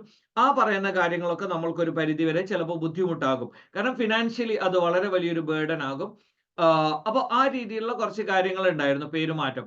അപ്പൊ ഈ വൈ ഭാരത് മാറ്റേഴ്സ് എന്ന് പറയുന്ന പുസ്തകം എഴുതിയിരിക്കുന്നത് ആരാണ്? S ജയശങ്കർ ആണ്. അദ്ദേഹം ഒരു വിദേശകാര്യ മന്ത്രി കൂടിയാണ്. അപകട സാധ്യതയുള്ള എല്ലാ സ്ഥലങ്ങളും മാപ്പ് ചെയ്യുന്ന ആദ്യ സംസ്ഥാനം ആരാണ്?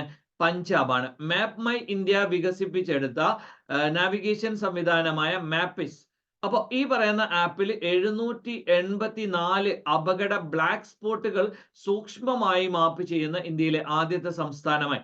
അപ്പൊ ഈ പറയുന്ന ആക്സിഡന്റ് പ്രോൺ ഏരിയാസ് എന്ത് ചെയ്യും? ഈ പറയുന്ന മാപ്പിൽ തന്നെ കൃത്യമായ രീതിയിൽ അടയാളപ്പെടുത്തും. അപ്പൊ എന്ത് ചെയ്യും? ഈ പറയുന്ന വാഹനം ഓടിക്കുന്ന ആളുകൾക്ക് കൃത്യമായ രീതിയിൽ ഇത് മനസ്സിലാക്കാൻ സാധിക്കുമല്ലോ. ഓക്കെ, അപ്പൊ അതിനുള്ള ഒരു സംവിധാനം കൊണ്ടുവന്ന സ്റ്റേറ്റ് ഏതാണ്? പഞ്ചാബാണ്. അപ്പൊ പഞ്ചാബ് ആരാണ് ഭരിക്കുന്നത്? AAP ആണ് ഭരിക്കുന്നത്. അത് നിങ്ങൾക്ക് മനസ്സിലാകും. കാരണം റീസെന്റ് ആയിട്ട് ഗവർണറുമായി മീൻസ് അഭിപ്രായ വ്യത്യാസമുള്ള സ്റ്റേറ്റുകളൊക്കെ എന്തായിരിക്കും? സ്വാഭാവികമായും BJP അല്ലാത്ത പാർട്ടികൾ ഭരിക്കുന്നതായിരിക്കും. സംസ്ഥാന ഫിഷറീസ് വകുപ്പിന് കീഴിൽ ആദ്യ കടൽ ഭക്ഷണ അല്ലെങ്കിൽ സീ ഫുഡ് റെസ്റ്റോറന്റ് നിലവിൽ വരുന്നത് എവിടെയാണ്? ആഴാകുളം, തിരുവനന്തപുരം. അങ്ങനെ പിന്നെ ഒരുപാട് മേഖലയിൽ എന്ത് ചെയ്യുന്നുണ്ട്? ഈ പറയുന്ന സീ ഫുഡ് റെസ്റ്റോറന്റ് ഗവൺമെന്റിന്റെ മേൽനോട്ടത്തിൽ തന്നെ വരുന്നുണ്ട്. അടുത്തൊരു കാര്യം പൃഥ്വി വിജ്ഞാൻ പദ്ധതി എന്ന് പറയും. അപ്പോ ഈ പറയുന്ന ഇന്ത്യ ഗവൺമെന്റ് ഭൗമശാസ്ത്ര മന്ത്രാലയത്തിന്റെ സമഗ്ര പദ്ധതിയായ പൃഥ്വി വിജ്ഞാൻ എന്ന പേരിൽ ഒരു മഹത്തായ സംരംഭം എന്ത് ചെയ്തിട്ടുണ്ട്? ആരംഭിച്ചിട്ടുണ്ട്. അപ്പോ ഭൂമിയുമായി ബന്ധപ്പെട്ട കാര്യം, അതേപോലെ തന്നെ ഓഷ്യൻ, ഇതുപോലെയുള്ള സമഗ്രമായ ഭൂമി, ഭൂമിയുടെ ചുറ്റുപാട്, അതേപോലെ തന്നെ ഭൂമിയുടെ അന്തർലീനമായ കാര്യങ്ങൾ, ഇതുപോലെയുള്ള കാര്യങ്ങളൊക്കെ കൃത്യമായ രീതിയിൽ പഠിക്കുന്ന ഒരു സംവിധാനമാണ് പൃഥ്വി വിജ്ഞാൻ പദ്ധതി എന്ന് പറയുന്നത്. അതെന്ത് ചെയ്തിട്ടുണ്ട്? പ്രധാനമന്ത്രി ലോഞ്ച് ചെയ്തിട്ടുണ്ട്. മറ്റൊരു കാര്യം, 2024 ജനുവരിയിൽ കേരളത്തിൽ ആദ്യമായി രഞ്ജി ട്രോഫി ക്രിക്കറ്റ് മത്സരത്തിന് വേദിയാകുന്ന ജില്ല ഏതാണ്? ആലപ്പുഴയാണ്. ഓക്കെ, അപ്പൊ ആലപ്പുഴ എന്ന് പറയുന്ന ഒരു പേരൊന്ന് പഠിച്ചു വെച്ചോ. ജനുവരിയിൽ ആദ്യമായിട്ടാണ് രഞ്ജി ട്രോഫി ക്രിക്കറ്റ് മത്സരത്തിന് വേദിയാകുന്നത്. അതേതാണ്? ആലപ്പുഴ ജില്ലയാണ്. 2024 ജനുവരിയിൽ ഏത് രാജ്യവുമായിട്ടാണ് വൈദ്യുതി വ്യാപാരം സംബന്ധിച്ച, കാരണം നമ്മൾ പറഞ്ഞിട്ടുണ്ട്, നമ്മൾ നേരത്തെ പറഞ്ഞ മീൻസ് ജയശങ്കർ റഷ്യയിൽ നിന്ന് റഷ്യയുമായിട്ടുള്ള ആ ഒരു മീൻസ് കഴിഞ്ഞിട്ട് നേരെ പോയത് എങ്ങോട്ടാണ്? നേപ്പാളിലാണ്. അപ്പൊ നേപ്പാളുമായി നമ്മൾ ഈ പറയുന്ന റിന്യൂവബിൾ എനർജി അല്ലെങ്കിൽ ഈ ഒരു മേഖലയിലൊക്കെ നമ്മൾ എന്ത് ചെയ്തിട്ടുണ്ട്? ഒരുപാട് എഗ്രിമെന്റുകൾ. അപ്പൊ ഈ പറയുന്ന വൈദ്യുതി വ്യാപാരവുമായി ബന്ധിച്ച അല്ലെങ്കിൽ ഒരു ദീർഘകാല കരാർ നമ്മൾ ആരുമായിട്ടാണ് സൈൻ ചെയ്തിരിക്കുന്നത്? ഇന്ത്യ നേപ്പാൾ. കാരണം ഇന്ത്യയും നേപ്പാളും തമ്മിൽ ഒരുപാട് കാലത്തെ ഒരു ബന്ധമാണ്. നമ്മൾ തമ്മിലൊരു ഫ്രണ്ട്ലി നെയ്ബർഹുഡ്, ഇതുപോലെയുള്ള ഒരുപാട് കാര്യങ്ങൾ ഉണ്ടായിരുന്നു. ദെൻ മീൻസ് എബോവ് ഓൾ അതെന്താണ്? ഒരു ഹിന്ദു രാഷ്ട്രം കൂടിയായിരുന്നു. ഇപ്പം ഡെമോക്രാറ്റിക് മേഖലയിലേക്ക് മാറിയിട്ടുണ്ട് അല്ലെ. ഓക്കെ, അപ്പൊ ഈ പറയുന്ന കാര്യം ജസ്റ്റ് ഒന്ന് ശ്രദ്ധിക്കാം. അടുത്തൊരു കാര്യം, 2024 ജനുവരി 10 മുതൽ 12 വരെ ഗാന്ധിനഗറിൽ നടക്കുന്ന 10ാമത്തെ വൈബ്രന്റ് ഗുജറാത്ത്. അപ്പൊ ഈ പറയുന്ന വൈബ്രന്റ് ഗുജറാത്ത് എന്ന് പറയുന്ന ഈ ഒരു മേളയിൽ അതിന്റെ മീൻസ് അതിഥിയായി വരുന്നത് ആരാണ്? ചെക്ക് റിപ്പബ്ലിക് പ്രധാനമന്ത്രിയാണ് പെറ്റർ ഫിയാല എന്ന് പറയും. അപ്പൊ ചെക്ക് റിപ്പബ്ലിക് പ്രധാനമന്ത്രിയായ പെറ്റർ ഫിയാലയാണ് എന്ത് ചെയ്യുന്നത്? 2024 ജനുവരി 10 മുതൽ 12 വരെ നടക്കുന്ന വൈബ്രന്റ് ഗുജറാത്ത് ആഗോള നിക്ഷേപ ഗ്ലോബൽ ഇൻവെസ്റ്റ്മെന്റ് സമ്മിറ്റിൽ എന്ത് ചെയ്യുന്നത്? അതിഥിയായി വരുന്നത്. ഓക്കെ, ആ ഫാക്ട് ഒന്ന് ഓർത്തു വെക്കണേ. അടുത്തൊരു കാര്യം, ഭാരതീയ സുഗന്ധവിള ഗവേഷണ കേന്ദ്രം അതേപോലെ തന്നെ മീൻസ് IISR, അതേപോലെ തന്നെ ISR കുമ്മായം, അതേപോലെ തന്നെ ട്രക്കോടെർമയും. അപ്പൊ ഇവർ രണ്ടുപേരും ഒരു അല്ലെങ്കിൽ സംയുക്തമായി വികസിപ്പിച്ച ഉൽപ്പന്നം എന്താണ്? ട്രൈക്കോ ലൈം എന്ന് പറയും. അപ്പൊ ഇവിടെ ട്രൈക്കോടെർമ എന്ന് പറയുമ്പോൾ തന്നെ നിങ്ങൾക്ക് എന്ത് ചെയ്യാം? ഈ പറയുന്ന സുഗന്ധവിള ഗവേഷണ കേന്ദ്രം. അപ്പൊ ഇവർ രണ്ടു കൂടിയും ചെയ്തിരിക്കുന്നത് എന്താണ്? ഈ ട്രൈക്കോ ലൈം എന്ന് പറയും. ഓക്കെ, അപ്പൊ ഈ ഒരു ഫാക്ട് ജസ്റ്റ് ഒന്ന് ശ്രദ്ധിക്കാം. ദെൻ നെക്സ്റ്റ് വൺ, 2024 8ാമത് അന്താരാഷ്ട്ര പുഷ്പ കാർഷിക മേള. ഇതിന് കേരളത്തിലെ ജില്ല വേദിയാകുന്ന ജില്ല ഏതാണ്?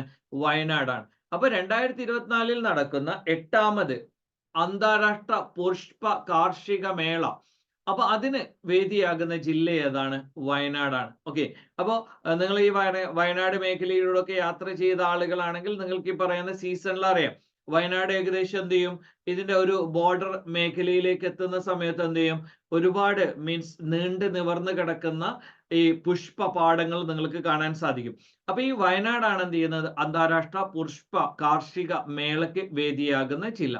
മറ്റൊരു കാര്യം, 2024 ജനുവരിയിൽ 150ാം രക്തസാക്ഷിത്വ ദിനം ആചരിച്ച നവോത്ഥാന നായകൻ ആരാണ്?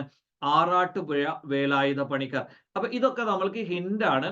അപ്പൊ നിങ്ങൾ എന്ത് ചെയ്യണം, ഈ പറയുന്ന ഇദ്ദേഹവുമായി ബന്ധപ്പെട്ട ഹിസ്റ്ററിയോ അല്ലെങ്കിൽ കേരള നവോത്ഥാനമോ അല്ലെങ്കിൽ ഇതുമായി ബന്ധപ്പെട്ട കാര്യങ്ങൾ നിങ്ങൾ പഠിക്കണം. കാരണം നമ്മൾക്കൊരു വീക്കിലെ കറണ്ട് അഫയേഴ്സ് ഡിസ്കസ് ചെയ്യാനുള്ളത് കൊണ്ട് തന്നെ നമുക്ക് ഡീറ്റെയിൽ ആയി പോകാനുള്ള സമയമില്ല. പക്ഷെ എന്ത് ചെയ്യും, നമ്മൾ ചെറിയ ഹിന്റുകൾ തരും, അത് നിങ്ങൾ ഡെവലപ്പ് ചെയ്യണം. ടെലികോം ടവറിന് പകരം ഉപഗ്രഹത്തിൽ നിന്ന് നേരിട്ട് മൊബൈൽ സിഗ്നൽ ലഭിക്കുന്ന സ്റ്റാർലിങ്ക് ഡയറക്ട് ടു സെൽ എന്ന് പറയുന്ന സേവനത്തിനായി 6 ഉപഗ്രഹങ്ങൾ വിക്ഷേപിച്ചതാരാണ്? സ്പേസ് എക്സ് ആണ്. ഇതേ സ്പേസ് എക്സ് തന്നെയാണ് എന്ത് ചെയ്യുന്നത്, നമ്മൾ ഈ പറയുന്ന രീതിയിൽ ഇന്റർനെറ്റ് അഥവാ സാറ്റലൈറ്റ് ഇന്റർനെറ്റ് സംവിധാനവും കൊണ്ടുവന്നിരിക്കുന്നത്. അപ്പൊ ഇനി എന്ത് ചെയ്യണ്ട, ഈ പറയുന്ന പദ്ധതികൾ വിജയകരമായി വന്നു കഴിഞ്ഞാൽ ഇനി ഈ പറയുന്ന മീൻസ് എന്ത് വേണ്ട, ടെലികോം ടവറുകൾ വേണ്ട. ഇതിന് പകരം എന്ത് ചെയ്യാം, ഈ പറയുന്ന സാറ്റലൈറ്റ് സംവിധാനങ്ങൾ യൂസ് ചെയ്യാം. കാരണം ഇപ്പൊ റീസെന്റ് ആയിട്ടുള്ള ഒരു പഠനം കാണിച്ചിരിക്കുന്നത് ഏകദേശം അറൌണ്ട് ഹാഫ് അല്ലെങ്കിൽ എബോ ഹാഫ് സാറ്റലൈറ്റും ഇപ്പൊ കിടക്കുന്നത് ആരുടേതാണ്? സ്റ്റാർലിങ്ക് എന്ന് പറയുന്ന ഒരു പ്രൈവറ്റ് കമ്പനിയുടേതാണ്. സ്പേസ് എക്സ് അല്ലെങ്കിൽ സ്റ്റാർലിങ്ക് ആരുടേതാണ്? ഇലോൺ മസ്കിൻ്റെതാണ്. കാരണം ഇതുപോലെയുള്ള അല്ലെങ്കിൽ ഇത്രയും വിപുലമായ രീതിയിൽ സാറ്റലൈറ്റുകൾ വന്നാൽ എന്ത് ചെയ്യും, അത് നമ്മളുടെ മീൻസ് നമ്മൾ ഇവിടുന്ന് നോക്കുമ്പോൾ ഈ നക്ഷത്ര നിരീക്ഷണം ഇതുപോലെയുള്ള ഒബ്സർവേറ്ററി ഒക്കെ ഇല്ലേ, ഓക്കെ, അപ്പൊ ഇതുപോലെയുള്ള കാര്യങ്ങളെയൊക്കെ എന്ത് ചെയ്യും, അത് മാനിപ്പുലേറ്റ് ചെയ്യുകയോ ഹൈജാക്ക് ചെയ്യുകയോ അല്ലെങ്കിൽ ആ മേഖലയിലേക്കൊക്കെ ഈ പറയുന്ന ഇൻസ്റ്റലേഷൻ എന്ന് പറയും, അഥവാ ഈ ഗ്രഹങ്ങളുടെ കൂട്ടായ ഒരു ഘടന. അപ്പൊ ഇതുപോലുള്ള സംഗതികളൊക്കെ ബുദ്ധിമുട്ടുണ്ടാക്കും. 2024 ജനുവരിയിൽ ചെന്നൈയിൽ ആരംഭിച്ച മ്യൂസിക് അക്കാദമിയുടെ 17ാമത് ഡാൻസ് ഫെസ്റ്റിവലിൽ നൃത്ത കലാനിധി അവാർഡ് ലഭിച്ചത് ആർക്കാണ്? നൃത്യ കലാനിധി അവാർഡ് ലഭിച്ചത് വസന്തലക്ഷ്മി നരസിംഹാചാരി എന്ന് പറയും. അപ്പൊ വസന്തലക്ഷ്മിയും അദ്ദേഹത്തിന്റെ ഭർത്താവ് നരസിംഹാചാരി ഇവരൊക്കെ എന്താണ് മീൻസ് ഈ കല അല്ലെങ്കിൽ എന്താണ് ഈ ഡാൻസിന് വേണ്ടി ഒരുപാട് നൃത്യകലക്ക് വേണ്ടി ഒരുപാട് കാലം തങ്ങളുടെ ജീവിതം മീൻസ് ചെലവഴിച്ച ആളുകളാണ്. അപ്പൊ വസന്തലക്ഷ്മി നരസിംഹാചാരിക്കാണ് ഈ പറയുന്ന നൃത്യ കലാനിധി അവാർഡ് 2024 ജനുവരിയിൽ ലഭിച്ചിരിക്കുന്നത്. അടുത്തൊരു ഫാക്ട്, ഒരു മലയാളി എന്ന രീതിയിൽ നിങ്ങൾ എന്തായാലും പഠിച്ചിരിക്കണം. 140 ഭാഷകളിൽ പാടി ഒറ്റ സംഗീത പരിപാടിയിൽ ഏറ്റവും കൂടുതൽ ഭാഷകളിൽ പാടി ഗിന്നസ് റെക്കോർഡ് നേടിയ മലയാളി ആരാണ്? സുജേത സതീഷ് എന്ന് പറയും. 140 ഭാഷകളിൽ പാടിയിട്ടാണ് എന്ത് ചെയ്യുന്നത്, ഈ പറയുന്ന ഗിന്നസ് റെക്കോർഡ് നേടിയിരിക്കുന്നത്. അപ്പൊ സുജേത സതീഷ് എന്ന് പറയുന്ന പേര് ഒരിക്കലും നിങ്ങൾ മറക്കരുത്, എന്തായാലും നിങ്ങളുടെ മെമ്മറിയിൽ ഉണ്ടായിരിക്കണം. അടുത്തൊരു fact, national investment and infrastructure fund limited NIIFL എന്ന് പറയും. അതിന്റെ പുതിയ ചീഫ് എക്സിക്യൂട്ടീവ് ഡയറക്ടറും മാനേജിംഗ് ഡയറക്ടറുമായി വന്നിരിക്കുന്നത് ആരാണ്? CEO പ്ലസ് MD ആയി വന്നിരിക്കുന്നത് സഞ്ജീവ് അഗർവാൾ ആണ്. അപ്പൊ ഈ ഒരു പേര് നിങ്ങൾ ഒന്ന് ശ്രദ്ധിക്കണം. NIIFL എന്ന് പറയും. Investment, national investment and infrastructure fund limited ആണ്. അതിന്റെ പുതിയ CEO പ്ലസ് MD മാനേജിംഗ് ഡയറക്ടറായി വന്നിരിക്കുന്നത് സഞ്ജീവ് അഗർവാൾ ആണ്. രഘുരാം അയ്യർ ആണ് ഇന്ത്യൻ ഒളിമ്പിക് അസോസിയേഷന്റെ CEO ആയി നിയമിതനായത്. കാരണം ഇപ്പോ നമ്മൾ പറഞ്ഞു റെസ്ലിംഗ് ഫെഡറേഷൻ ഓഫ് ഇന്ത്യ, കാരണം ഇതിൽ ബ്രിജിഭൂഷണുമായി ബന്ധപ്പെട്ട ഒരു ലൈംഗിക മീൻസ് ഒരു വിവാദം, അപ്പൊ ആ വിവാദത്തിന്റെ പേരിൽ പുതിയ ഒരു പ്രസിഡന്റിനെ തെരഞ്ഞെടുത്തു. അതും ഈ പറയുന്ന ബ്രിജിഭൂഷന്റെ അനുയായിയാണ് എന്ന പേരിൽ ഒരുപാട് വിവാദങ്ങൾ ഉണ്ടാവുകയും സാക്ഷി മാലിക് തന്റെ കരിയർ അവസാനിപ്പിക്കുകയും ദെൻ ബ്രിജി പൂനിയ, ബജ്രംഗ് പൂനിയ, അതേപോലെ തന്നെ മീൻസ് വിനേഷ് ഫോഗാട്ട് ഇതുപോലെയുള്ള ആളുകളൊക്കെ അവരുടെ അവാർഡുകൾ തിരിച്ചു നൽകി. ഇങ്ങനെ ഒരു അന്താരാഷ്ട്ര ശ്രദ്ധ പിടിച്ചു പറ്റും എന്നൊരു തലത്തിൽ വന്നപ്പോഴാണ് WFI പിരിച്ചുവിടുകയും Olympic association, Indian Olympic association എന്ത് ചെയ്തു, ഒരു അഡ്ഹോക് കമ്മിറ്റി രൂപീകരിച്ചു. കാരണം ഇതുമായി ബന്ധപ്പെട്ട കാര്യങ്ങൾ, കാരണം 2024 എന്ത് ചെയ്യുന്നുണ്ട്, ഒളിമ്പിക്സ്, പാരീസ് ഒളിമ്പിക്സ് ഒക്കെ നടക്കുന്നതല്ലേ. ഓക്കെ, അപ്പൊ ഈ ഇന്ത്യൻ ഒളിമ്പിക് അസോസിയേഷന്റെ CEO ആയി നിയമിതനായത് ആരാണ്? ഈ പറയുന്ന രഘുരാം അയ്യർ. അപ്പൊ ഇദ്ദേഹം ഇതിനു മുമ്പ് രാജസ്ഥാൻ റോയൽസ്, അതേപോലെ തന്നെ എന്താണ് RR എന്ന് പറയും, അതുപോലെയുള്ള പല മേഖലകളിലും എന്ത് ചെയ്തിട്ടുണ്ട്, പ്രവർത്തിച്ച് പരിചയമുള്ള ഒരാളാണ്. അടുത്തത് ദേശീയ പക്ഷി ദിനം എന്ന് പറയും. അപ്പൊ ഈ മൊത്തം ആവാസ വ്യവസ്ഥക്ക് പക്ഷികൾ എത്രമാത്രം പ്രാധാന്യമാണ് അതിനെക്കുറിച്ച് കൃത്യമായ രീതിയിൽ ആളുകളെ ബോധവൽക്കരിക്കാൻ വേണ്ടിയിട്ടാണ്. അവ ഈ പറയുന്ന ഇക്കോസിസ്റ്റം നിലനിൽക്കുന്നതിൽ പക്ഷികൾക്ക് എത്രമാത്രം പ്രാധാന്യമുണ്ട്, ഈ പറയുന്ന കാര്യം ജനങ്ങളെ ബോധവൽക്കരിക്കാൻ വേണ്ടിയിട്ടാണ് ദേശീയ പക്ഷി ദിനം. ഇങ്ങനത്തെ വളരെ പ്രധാനപ്പെട്ട ദിനങ്ങൾ നിങ്ങൾ ജസ്റ്റ് ഒന്ന് ഓർത്തു പോവുക. ലോക യുദ്ധ അനാഥരുടെ ദിനം അല്ലെങ്കിൽ world day of war offence. ഇപ്പം റഷ്യ ഉക്രൈൻ വാർ നടക്കുന്നുണ്ട്.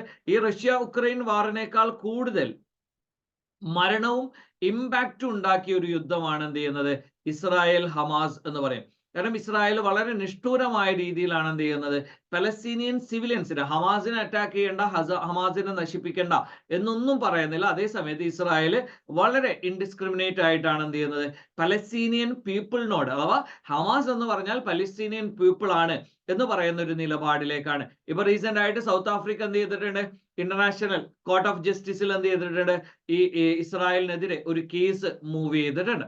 അപ്പൊ ഈ പറയുന്ന ലോകം യുദ്ധ അനാഥരുടെ ലോക ദിനം എന്ന് പറയുന്നത് യുദ്ധത്തിന്റെ ഏറ്റവും ദുർബലരായ ഇരകൾ ആരാണ്, കുട്ടികളാണ്. കാരണം സ്ത്രീകളും കുട്ടികളുമാണ് എന്ത് ചെയ്യുന്നത്, ഈ പറയുന്ന പലസ്തീനിൽ ഏറ്റവും കൂടുതൽ മരിക്കുകയും അല്ലെങ്കിൽ യുദ്ധത്തിന്റെ ഭീഷണി അനുഭവിക്കുകയും ചെയ്യുന്നത്. അപ്പൊ ഇത്തരം ആളുകൾ അല്ലെങ്കിൽ ഇത്തരം കാര്യങ്ങളെ കുറിച്ച് മീൻസ് ലോകത്തെ ബോധവൽക്കരിക്കുക എന്ന് പറയുന്നതാണ് ലോക യുദ്ധ അനാഥരുടെ ദിനം എന്ന് പറയുന്നത് എന്ത് ചെയ്യുന്നത്, ലക്ഷ്യം വെക്കുന്നത്.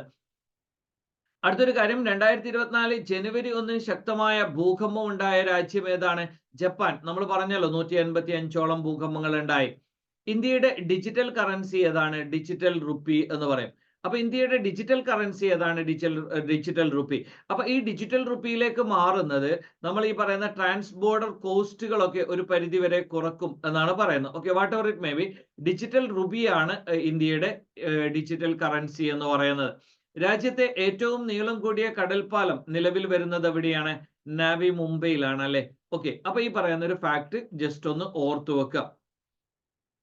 നെക്സ്റ്റ് വൺ, ഊർജ മേഖലയിലെ മാറ്റം ഉൾക്കൊണ്ട് പുതിയ ഊർജ നയം രൂപീകരിക്കാൻ 18 അംഗ സമിതി രൂപവൽക്കരിച്ച സ്റ്റേറ്റ് ഏതാണ്, കേരളമാണ്.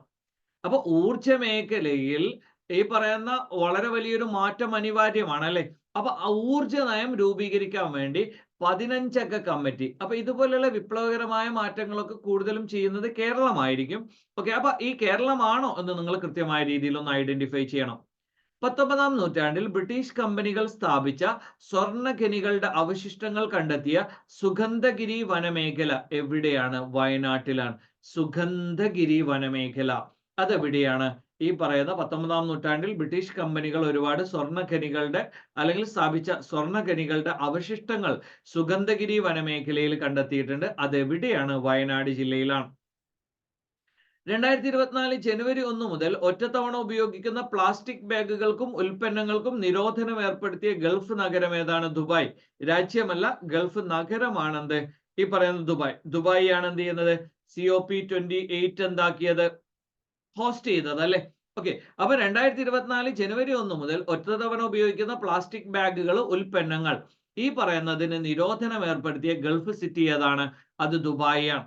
അടുത്തത് 2023 രാജ്യം ക്ലബ്ബ് ഏറ്റവും കൂടുതൽ ഗോളുകൾ നേടിയ താരമാരാണ്, ക്രിസ്ത്യാനോ റൊണാൾഡോ എന്ന് പറയും. അപ്പൊ ഈ ഒരു പ്രായത്തിലും അദ്ദേഹം കാണിക്കുന്ന കായിക മികവ് അദ്ദേഹത്തിന്റെ ആ ഒരു ഡെഡിക്കേഷനെ സൂചിപ്പിക്കുന്നതാണ്. ഓക്കെ, അപ്പൊ 2024 ജനുവരി 11 മുതൽ 14 വരെ നടക്കുന്ന കേരള ലിറ്ററേച്ചർ ഫെസ്റ്റിവലിന്റെ 7ാമത് എഡിഷനിലെ അതിഥി രാഷ്ട്രമാരാണ്, തുർക്കിയാണ്.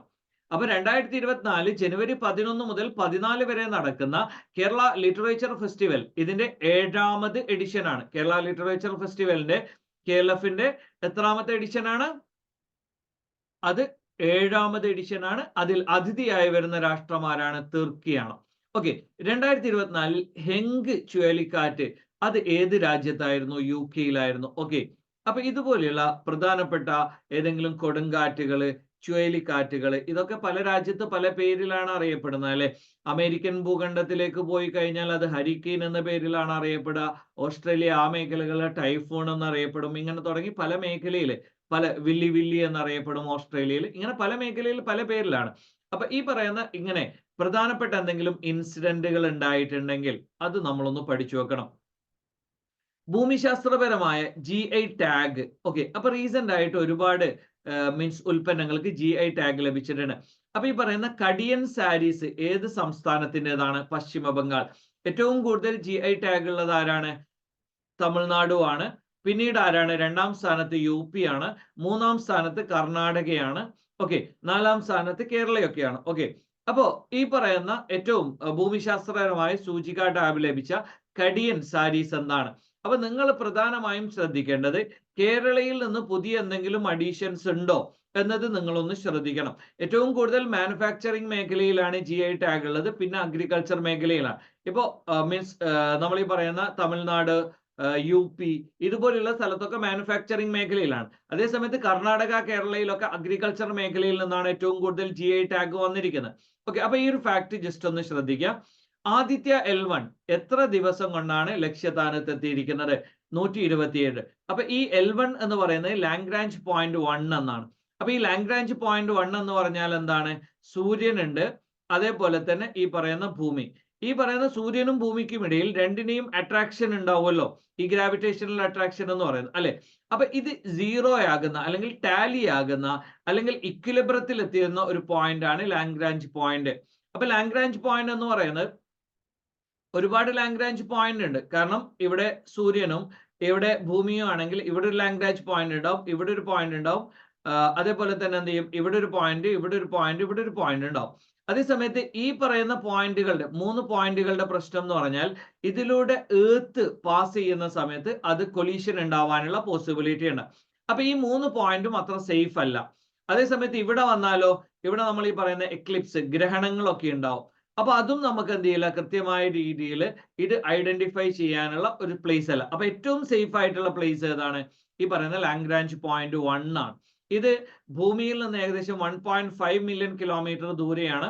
ഈ 1.5 മില്യൺ കിലോമീറ്റർ എന്ന് പറയുന്നത് ഭൂമിയും സൂര്യനും തമ്മിലുള്ള ദൂരത്തിന്റെ 1% മാത്രമേ ഉള്ളൂ. 43ാമത് അന്റാർട്ടിക് യാത്ര, അതിനുപയോഗിച്ച കപ്പലിന്റെ പേരെന്താണ്? MV വാസിലി ഗലോവ്ലിൻ എന്ന് പറയും. MV Vasily Golovnin. അപ്പൊ ഇതൊക്കെ ജസ്റ്റ് നിങ്ങൾ എന്ത് ചെയ്താൽ മതി, ഒന്ന് വായിച്ചു പോയാൽ മാത്രം മതി. ഇനി അടുത്തൊരു ഫാക്ട്, പ്രധാനമന്ത്രി വിശ്വകർമ്മ യോജന. ഇതെന്താണ്? നമ്മൾ ഈ പറയുന്ന ട്രഡീഷണൽ ആർട്ട് ക്രാഫ്റ്റുകളൊക്കെ ഇല്ലേ, മീൻസ് ഹാൻഡ് ക്രാഫ്റ്റ്, മീൻസ് നമ്മൾ ഈ പറയുന്ന ആശാരി, അതേപോലെ തന്നെ ഇതുപോലെയുള്ള പണികൾ, അഥവാ ട്രഡീഷണൽ ആയിട്ട് മീൻസ് ചെയ്യുന്ന ജോലികൾ ഉണ്ടല്ലോ. ഓക്കെ, അപ്പോ കൈകൊണ്ടൊക്കെ ചെയ്യുന്ന അത്തരം ജോലികൾ, അത്തരം ആളുകളെ ഉൾക്കൊള്ളുന്ന ഒരു പദ്ധതിയാണ് പ്രധാനമന്ത്രി വിശ്വകർമ്മ യോജന. ഇത് നടപ്പിലാക്കുന്ന ആദ്യത്തെ UT എന്ന് പറയുന്നത് ആരാണ്? ജമ്മു ആൻഡ് കാശ്മീർ. കാരണം UT-യിൽ പ്രത്യേകിച്ച് ഭരണം ഒന്നും ഇല്ലല്ലോ. ഓക്കെ, അപ്പൊ കേന്ദ്ര സർക്കാരിന് എന്ത് ചെയ്യാം? അത് വളരെ പെട്ടെന്ന് നടപ്പിലാക്കാം. അപ്പൊ പ്രധാനമന്ത്രി വിശ്വകർമ്മ യോജന നടപ്പിലാക്കിയ ആദ്യത്തെ കേന്ദ്രഭരണ പ്രദേശം ഏതാന്ന് ചോദിച്ചാൽ ജമ്മു ആൻഡ് കാശ്മീർ ആണ്. ആർട്ടിക്കിൾ 370 ഒക്കെ ജസ്റ്റ് ഒന്ന് റിവൈസ് ചെയ്ത് വെക്കണേ, ചിലപ്പോൾ അടുത്ത പരീക്ഷകളിലൊക്കെ ചോദിക്കും. ഇതേ കാശ്മീരുമായി ബന്ധപ്പെട്ട കാശ്മീരി ലിപി ഡിജിറ്റൽ ആക്കാൻ മുൻകൈയെടുത്ത 2 സോഫ്റ്റ്വെയർ കമ്പനികൾ, അത് മൈക്രോസോഫ്റ്റ്, ഗൂഗിൾ. അപ്പൊ ഈ കാശ്മീരി ലാംഗ്വേജ് പലപ്പോഴും എന്ത് ചെയ്യില്ല, പല ആളുകൾക്കും അറിയില്ല. അത് എഴുതാനും വായിക്കാനും ഒക്കെ അറിയുന്ന ആളുകൾ വളരെ കുറവാണ്. അപ്പൊ അതുകൊണ്ട് തന്നെ ഈ മൈക്രോസോഫ്റ്റ് എന്ത് ചെയ്യുന്നുണ്ട്? കാശ്മീരി ലിപി ഇംഗ്ലീഷിലേക്ക് ട്രാൻസ്ലേറ്റ് ചെയ്യാനും ഇംഗ്ലീഷ് കാശ്മീരിയിലേക്ക് ട്രാൻസ്ലേറ്റ് ചെയ്യാനുള്ള ഒരു സംവിധാനം എന്ത് ചെയ്യുന്നുണ്ട്? ഈ മൈക്രോസോഫ്റ്റും ഗൂഗിളും കൊണ്ടുവന്നിട്ടുണ്ട്. അടുത്തൊരു കാര്യം, 2024 ജനുവരി ആദ്യവാരത്തിൽ ഇന്ത്യയും ഏത് രാജ്യവും തമ്മിലാണ് ഏറ്റവും ദൈർഘ്യം കുറഞ്ഞ ടെസ്റ്റ് മത്സരം കളിച്ചത്? മത്സരമല്ല, ടെസ്റ്റ് മത്സരം കളിച്ചത്. അപ്പൊ ടെസ്റ്റ് മത്സരം ഏറ്റവും ദൈർഘ്യം കുറഞ്ഞത് ദക്ഷിണാഫ്രിക്കയുമായിട്ടാണ്. ഇതിന്റെ ഒരു പ്രത്യേകത എന്ന് പറയുന്നത്, ആദ്യം ദക്ഷിണാഫ്രിക്ക ബാറ്റ് ചെയ്തു, ഫസ്റ്റ് ഡേ ആണ്, ഡേ 1-ൽ. അപ്പൊ ഡേ 1-ൽ സൗത്ത് ആഫ്രിക്ക ബാറ്റ് ചെയ്തു, 10 വിക്കറ്റുകൾ തീർന്നു. ദെൻ ഇന്ത്യ ബാറ്റ് ചെയ്തു, ഇന്ത്യ 10 വിക്കറ്റുകൾ തീർന്നു. ഇന്ത്യക്ക് കുറച്ച് ലീഡ് ഉണ്ടായിരുന്നു. രണ്ടാമതും അതേ ദിനം തന്നെ സൗത്ത് ആഫ്രിക്ക രണ്ടാമതും കളി ആരംഭിച്ചു, 3 വിക്കറ്റുകൾ തീർന്നു. പിറ്റേത്തെ ദിവസം വന്നപ്പോൾ എന്ത് ചെയ്തു? പിന്നെ ബാക്കിയുള്ള 7 വിക്കറ്റുകൾ തീർന്നു. ദെൻ അതോടൊപ്പം ഇന്ത്യ എന്ത് ചെയ്തു? 3 വിക്കറ്റ് നഷ്ടത്തിൽ ഇന്ത്യ എന്ത് ചെയ്തു? ഈ പറയുന്ന ടെസ്റ്റ് വിജയിച്ചു. അപ്പോ ഈ ആഗോളതലത്തിൽ ഏറ്റവും ദൈർഘ്യം കുറഞ്ഞ ടെസ്റ്റ് അത് ഇന്ത്യയും ദക്ഷിണാഫ്രിക്കയും തമ്മിലാണ്. അത് ദക്ഷിണാഫ്രിക്കയിലായിരുന്നു. അതേപോലെ തന്നെ അവിടെ ദക്ഷിണാഫ്രിക്കൻ മണ്ണിൽ ഇന്ത്യ ആദ്യമായിട്ടാണ് എന്ത് ചെയ്യുന്നത്? ഒരു ടെസ്റ്റ് വിജയിക്കുന്നത്. സീരീസ് എന്ത് ചെയ്തിട്ടുണ്ട്? സമനിലയായിട്ടുണ്ട്. ഏഷ്യൻ ഡെവലപ്മെന്റ് ബാങ്ക്, ഓക്കെ, അപ്പൊ ഏഷ്യൻ ഡെവലപ്മെന്റ് ബാങ്ക് എന്ന് പറയുന്നത് നിങ്ങൾ ജസ്റ്റ് ഒന്ന് ക്ലിയർ ചെയ്യണേ, കാരണം ഇത് വാർത്തകയിലൊക്കെ ഇന്ന് ഇടം പിടിക്കുന്ന ഒരു ന്യൂസ് ആണ്. അപ്പൊ ഏഷ്യൻ ഡെവലപ്മെന്റ് ബാങ്കിന്റെ പുതിയ എക്സിക്യൂട്ടീവ് ഡയറക്ടറായി നിയമിതനായത് ആരാണ്? വികാസ് ശീൽ എന്ന് പറയും. ഒരു പ്രോമിനന്റ് IAS ഉദ്യോഗസ്ഥൻ കൂടിയാണ്. ആ ഒരു കാര്യം പഠിച്ചു വെക്കുക. ഇനി ഒരു PSC എന്നുള്ള രീതിയിൽ ഏത് രോഗമുള്ള ഉദ്യോഗാർത്ഥികളെയാണ് പരീക്ഷാ ഹാളിൽ മരുന്ന് കൊണ്ടുപോകാൻ PSC അനുമതി നൽകിയത്? ടൈപ്പ് 1 പ്രമേഹം. അപ്പൊ ടൈപ്പ് 1 പ്രമേഹമുള്ള ആളുകൾക്കാണ് എന്ത് ചെയ്യുന്നത്? മീൻസ് പരീക്ഷാ ഹാളിലേക്ക് എന്ത് ചെയ്യാം? മെഡിസിൻ കൊണ്ടുപോകാൻ അനുമതിയുള്ളത്. അടുത്തൊരു ഫാക്ട്, സാഹിത്യ അക്കാദമി സാർവദേശീയ സാഹിത്യോത്സവത്തിന് വേദിയാകുന്നത്. അപ്പൊ സാർവദേശീയ സാഹിത്യോത്സവത്തിന് തൃശ്ശൂരാണ് വേദിയാകുന്നത്, അല്ലെ? ഓക്കെ. അടുത്തത് യു-ടേൺ എന്ന് പറയുന്ന പുസ്തകം അതാരാണ് രചിച്ചിരിക്കുന്നത്? ഡോക്ടർ AV അനൂപാണ്. Then doctor professor MK Sanu പുരസ്കാരത്തിന് അർഹരായത് ആരാണ്? MT വാസുദേവൻ നായർ. മലയാളത്തിന് വിഖ്യാതനായ എഴുത്തുകാരനാണ്. ഓക്കെ, അപ്പൊ ആ ഒരു കാര്യം പഠിച്ചു വെക്കുക. രണ്ടാമത്തേത്, മിഡിൽ ഈസ്റ്റിലെ ഏറ്റവും വലിയ പരമ്പരാഗത ശിലാക്ഷേത്രം നിലവിൽ വരുന്നത് എവിടെയാണ്? അബുദാബി UAE-യിലാണ്. അപ്പൊ അബുദാബി UAE-യിലാണ് എന്ത് ചെയ്യുന്നത്? മീൻസ് ഏറ്റവും വലിയ പരമ്പരാഗത ശിലാക്ഷേത്രം നിലവിൽ വരുന്നത്. ഓക്കെ, മറ്റൊരു കാര്യം, രാജ്യം 525 രൂപയുടെ നാണയം പുറത്തിറക്കിയിട്ടുണ്ട്. ആരുടെ ജന്മദിനവുമായി അനുബന്ധിച്ചാണ്? ഈ പറയുന്ന മീരാഭായ്, അല്ലെ? നമ്മൾ ഈ പറയുന്ന ഭക്തി സെയിന്റ് അല്ലെങ്കിൽ ഈ പറയുന്നതുമായി ബന്ധപ്പെട്ട ഒരു വ്യക്തിയാണ്. അപ്പൊ മീരാഭായിയുടെ ജന്മദിനത്തോടനുബന്ധിച്ചാണ് 525 രൂപയുടെ നാണയം എന്ത് ചെയ്തത്? മീൻസ് രാജ്യം പുറത്തിറക്കിയത്. മറ്റൊരു ഫാക്ട്, UAE-യുടെ യുവജനകാര്യ മന്ത്രിയായി നിയമിതനായ ബഹിരാകാശ സഞ്ചാരി ആരാണ്? സുൽത്താൻ അൽ നയാദി എന്ന് പറയും.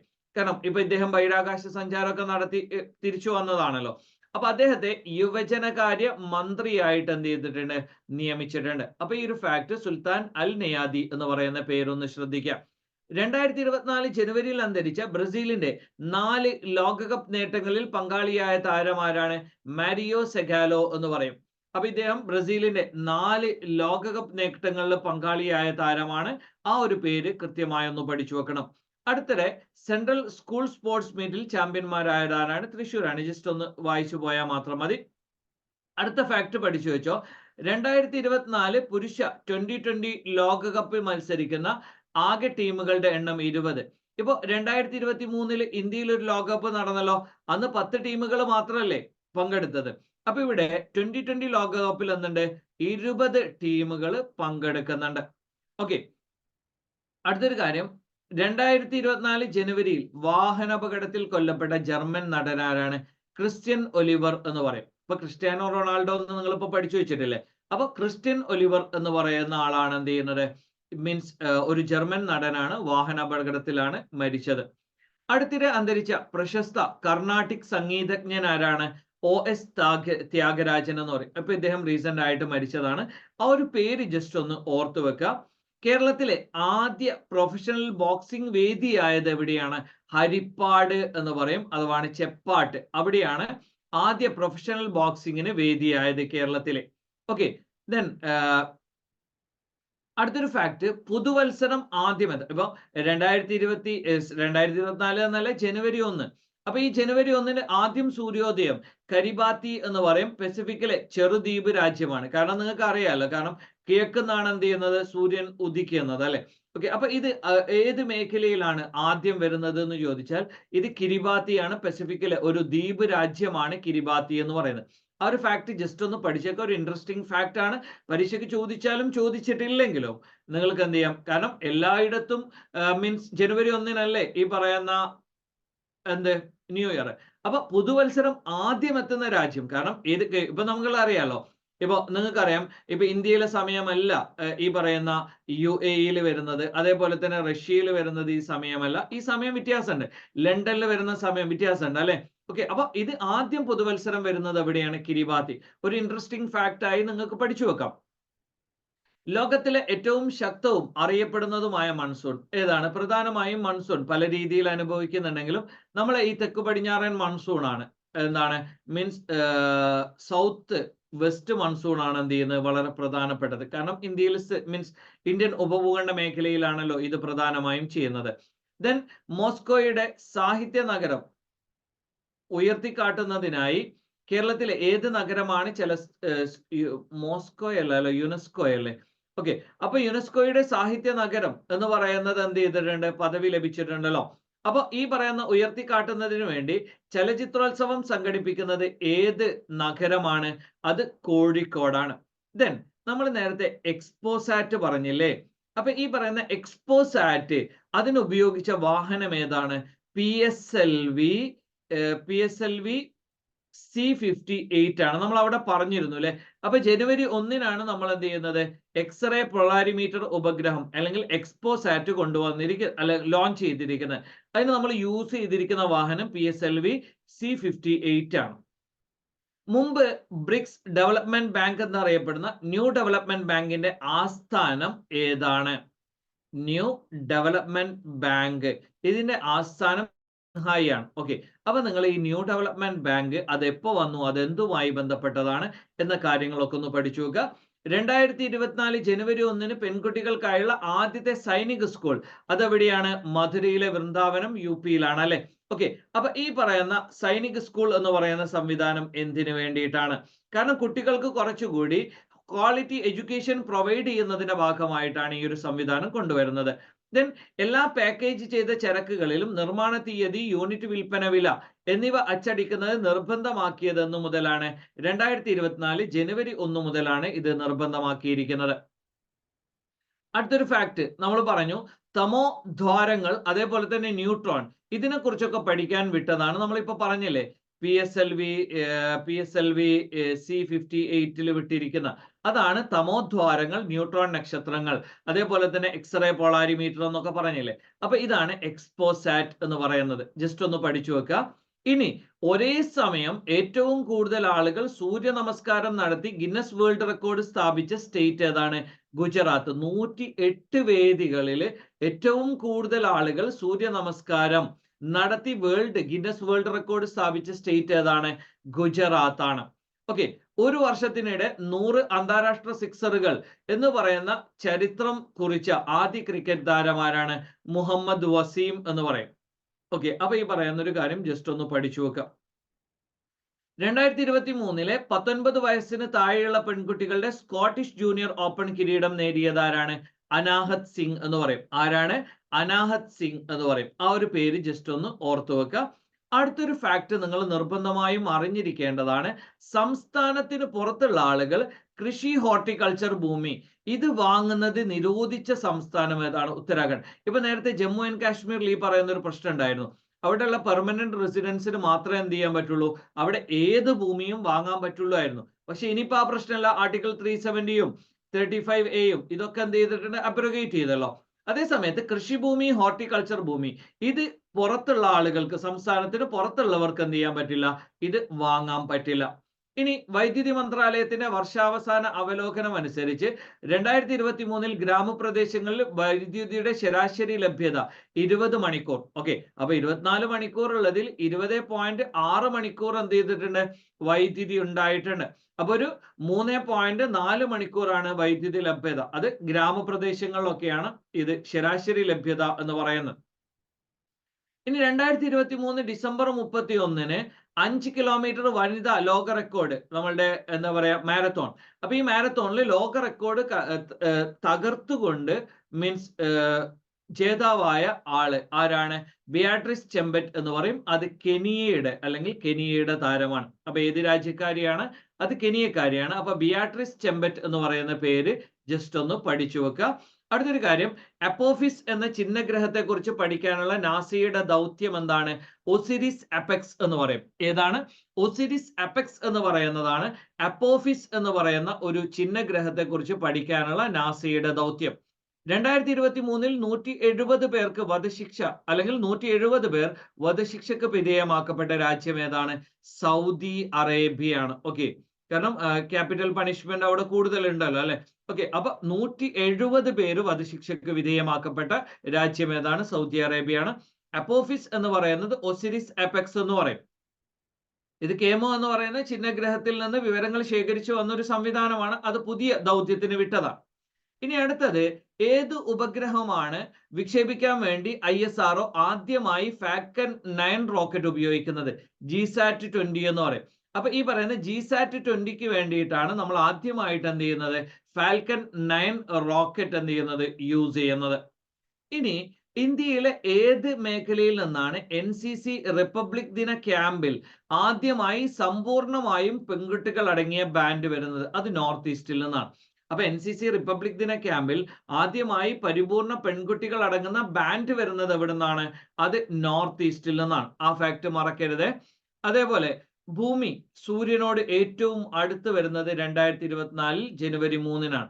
അപ്പൊ ഈ ജനുവരി 3 എന്ന് പറയുന്നത്, അപ്പൊ ഇവിടെ നിങ്ങൾ ആംഫീലിയൻ എന്നൊക്കെ പറയുന്ന ഒരു പേര് പഠിച്ചിട്ടുണ്ടാവുമല്ലോ. കാരണം സൂര്യനോട് ഏറ്റവും അടുത്ത് വരുന്നത്, സൂര്യനോട് ഏറ്റവും വിട്ടു നിൽക്കുന്നത്. അപ്പൊ ഈ പറയുന്ന ഒരു ജോഗ്രഫി നിങ്ങൾ എന്ത് ചെയ്യണം, ഇവിടെ നിന്ന് ജസ്റ്റ് ഒന്ന് അപ്ഡേറ്റ് ചെയ്തോ. 2024 ഏറ്റവും അടുത്ത് വരുന്നത് എവിടെയാണ്? ജനുവരി 3-നാണ്. ഓക്കെ. അടുത്തത് ലാൻസെറ്റ് പഠനം അനുസരിച്ച് 2019 ഏഷ്യയിൽ ഏറ്റവും കൂടുതൽ ക്യാൻസർ രോഗികൾ എവിടെയാണ്? ചൈനയിലാണ്. അപ്പൊ ഇന്ത്യയല്ല, ചൈനയാണ്. അതേ സമയത്ത് എന്താണ്, നമ്മൾ ഈ പറയുന്ന മറ്റു പല രോഗങ്ങളും, മലേറിയ പോലെയുള്ള രോഗങ്ങളൊക്കെ ഇന്ത്യയിലാണ് കൂടുതൽ. അപ്പൊ ലാൻസെറ്റ് പഠനം അനുസരിച്ച് 2019 ഏഷ്യയിൽ ഏറ്റവും കൂടുതൽ ക്യാൻസർ ബാധിച്ച രാജ്യം ആരാണ്? ചൈനയാണ്. ഓക്കെ. അടുത്തൊരു കാര്യം, ആന്റിബയോട്ടിക്കുകളുടെ അമിത ഉപയോഗം തടയാൻ വേണ്ടി ഡ്രഗ്സ് കൺട്രോൾ വിഭാഗം നടത്തിയ പരിശോധനയാണ് ഓപ്പറേഷൻ അമൃത്. ഇപ്പൊ അമൃത് എന്ന് നമ്മൾ പറയുന്നത് പാലിനല്ലേ. അമൃത് അമിതമായാലും വിഷം, അല്ലെങ്കിൽ എന്താണ്, അമൃതായാലും അധികമായാൽ വിഷമാണെന്ന് പറയല്ലേ. കാരണം ആന്റിബയോട്ടിക്കുകൾ രോഗം മാറാൻ നല്ലതാണ്, പക്ഷെ അത് അമിതമായി കഴിഞ്ഞാൽ അത് പ്രശ്നമാണ്. അപ്പൊ അതിനു വേണ്ടിയിട്ടാണ് ഓപ്പറേഷൻ അമൃത് എന്ന് പറയുന്ന ഒരു പദ്ധതി. 2023 രാഷ്ട്രീയ ഖേൽ പ്രോത്സാഹൻ പുരസ്കാർ. അപ്പോൾ ഈ അത്ലറ്റുകളെ അല്ലെങ്കിൽ കായിക മേഖലയെ, സ്പോർട്സിനെ പ്രോത്സാഹിപ്പിക്കുന്നതിനുള്ള പുരസ്കാരമാണ്, അല്ലെങ്കിൽ അത്തരം സ്ഥാപനങ്ങൾക്കും അത്തരം വ്യക്തികൾക്കൊക്കെ നൽകുന്ന സമ്മാനമാണ് രാഷ്ട്രീയ ഖേൽ പ്രോത്സാഹൻ പുരസ്കാരം. അത് ഒഡീഷയിൽ നിന്നുള്ള ഒരു കോർപ്പറേറ്റ് സ്ഥാപനത്തിന് ലഭിച്ചിട്ടുണ്ട്. അതെന്താണ്? ഒഡീഷ മൈനിങ് കോർപ്പറേഷൻ, അതേപോലെ തന്നെ ജെയിൻ ഡീംഡ് യൂണിവേഴ്സിറ്റി. അപ്പൊ ഈ പറയുന്ന രണ്ടാളുകൾക്ക് എന്ത് ചെയ്തിട്ടുണ്ട്? 2023 രാഷ്ട്രീയ ഖേൽ പ്രോത്സാഹൻ പുരസ്കാരം. അപ്പൊ ഒഡീഷയിലെ ഏത് കോർപ്പറേറ്റ് സ്ഥാപനമാണ്? അപ്പൊ ഇവരുടെ CSR ഫണ്ട് എന്ത് ചെയ്തിട്ടുണ്ട്? ഈ പറയുന്ന സ്പോർട്സിന്റെ പ്രോത്സാഹനത്തിന് വേണ്ടി യൂസ് ചെയ്തിട്ടാണ്. വിദ്യാഭ്യാസ മന്ത്രാലയം ആരംഭിച്ച വിദ്യാർത്ഥികളിൽ നേതൃത്വ ഗുണങ്ങൾ വികസിപ്പിക്കുന്നതിനുള്ള പരീക്ഷണാത്മക പഠന പരിപാടിയാണ് പ്രേരണ. അപ്പൊ നേതാക്കന്മാരാകാൻ കുട്ടികളെ പ്രേരിപ്പിക്കുന്ന പദ്ധതി, അതിന്റെ പേരെന്താണ്? പ്രേരണ. ഓക്കെ, ആ ഫാക്ട് ഒന്ന് പഠിച്ചു വെക്കണേ. ലാസ്റ്റ് ആൻഡ് ഫൈനൽ നമ്മൾ വൈൻഡപ്പ് ചെയ്യാണ്. ദുരന്ത മുന്നറിയിപ്പ് നൽകുന്നതിനായി രഹത് വാണി കേന്ദ്രം ആരംഭിച്ച സ്റ്റേറ്റ് ഏതാണ്? രഹത് വാണി കേന്ദ്രം, അത് UP ആണ്. മഹാരാഷ്ട്രയിലെ ആദ്യ വനിതാ ഡയറക്ടർ ജനറൽ ഓഫ് പോലീസ് ആരാണ്? രശ്മി ശുക്ല. ഓക്കെ. അപ്പോൾ ഈ പറയുന്ന ഒരു പേര്, കാരണം മഹാരാഷ്ട്ര എന്ന് പറയുമ്പോൾ ഈ ബോംബെ ഒക്കെ ഉള്ളതല്ലേ, ബോംബെ, മുംബൈ, അണ്ടർവേൾഡ്, അധോലോകമൊക്കെ കേട്ടിട്ടില്ലേ. അപ്പൊ മഹാരാഷ്ട്രയിലെ ആദ്യ വനിതാ ഡയറക്ടർ ജനറൽ ഓഫ് പോലീസ് ആരാണ്? രശ്മി ശുക്ലയാണ്. ഇന്ത്യയിലെ കാപ്പിയുടെ നാട് എന്നറിയപ്പെടുന്ന കർണാടകയിലെ നഗരം ഏതാണ്? ചിക്ക്മാംഗ്ലൂരു എന്ന് പറയും. അപ്പൊ ഇത്രയും ഫാക്ടുകളാണ് നമ്മൾ ഇന്ന് ഡിസ്കസ് ചെയ്യുന്നത്. അപ്പൊ ഈ ഡിസ്കസ് ചെയ്തതോടൊപ്പം തന്നെ നമ്മൾ എന്ത് ചെയ്തിട്ടുണ്ട്? ചില ഹിന്റുകൾ തന്നിട്ടുണ്ട്. അപ്പൊ നിങ്ങളുടെ സ്റ്റാറ്റിക് സബ്ജക്റ്റുമായി ബന്ധപ്പെട്ട് ചോദ്യങ്ങൾ വരാൻ പോസിബിലിറ്റി ഉള്ള, കാരണം നമുക്ക് ഇത് ഡീറ്റെയിൽ ആയിട്ട് ഡിസ്കസ് ചെയ്യാൻ പറ്റില്ല, കാരണം നമുക്ക് സമയപരിമിതിയുണ്ട്. ഒരാഴ്ചത്തെ കാര്യങ്ങൾ നമ്മൾ എന്ത് ചെയ്യണം? കൺസൈസ് ആയി ചെയ്യേണ്ടത് കൊണ്ട് തന്നെ നമുക്ക് സമയപരിമിതിയുണ്ട്. അതുകൊണ്ട് നമ്മൾ ഈ പ്രൊവൈഡ് ചെയ്യുന്ന ഹിന്റുകൾ എന്ത് ചെയ്യുക? നിങ്ങൾ ഡെവലപ്പ് ചെയ്യുക. അതേപോലെ തന്നെ ഈ ഒരു ഫാക്ടുകൾ നിങ്ങൾ കൃത്യമായ രീതിയിൽ റിവൈസ് ചെയ്യുക. അടുത്ത ക്ലാസ്സിൽ എന്ത് ചെയ്യാം? നമ്മൾക്ക് അടുത്ത ടോപ്പിക്കുമായി കാണാം. ഒരിക്കൽ കൂടി പറയാണ്, മാക്സിമയുടെ പ്രയാണം എന്ന് പറയുന്ന ഒരു പെയ്ഡ് ബാച്ച് മാക്സിമ ആപ്പിൽ നമ്മളുടെ LD ക്ലർക്കുമായി ബന്ധപ്പെട്ടത്, LDCയുമായി ബന്ധപ്പെട്ടത് ആരംഭിച്ചിട്ടുണ്ട്. ഓക്കെ. അപ്പൊ അതിന്റെ ഡീറ്റെയിൽസും കാര്യങ്ങളൊക്കെ നിങ്ങൾക്ക് എന്ത് ചെയ്യും? ഈ പറയുന്ന മാക്സിമ എന്ന് പറയുന്ന ടെലഗ്രാം ചാനലിൽ നിങ്ങൾക്ക് എന്ത് ചെയ്യും? അതിന്റെ എല്ലാ ഡീറ്റെയിൽസും കാര്യങ്ങളൊക്കെ ലഭ്യമായിരിക്കും. ഓക്കെ. അപ്പൊ നിങ്ങൾക്ക് ഇഷ്ടപ്പെടുകയാണെങ്കിൽ ഇത് പരമാവധി ഉദ്യോഗാർത്ഥികളിലേക്ക് ഷെയർ ചെയ്യുക, ചാനൽ സബ്സ്ക്രൈബ് ചെയ്യുക, നിങ്ങളുടെ അഭിപ്രായങ്ങൾ കമന്റുകളായി നമ്മൾ അറിയിക്കുക. Thank you all.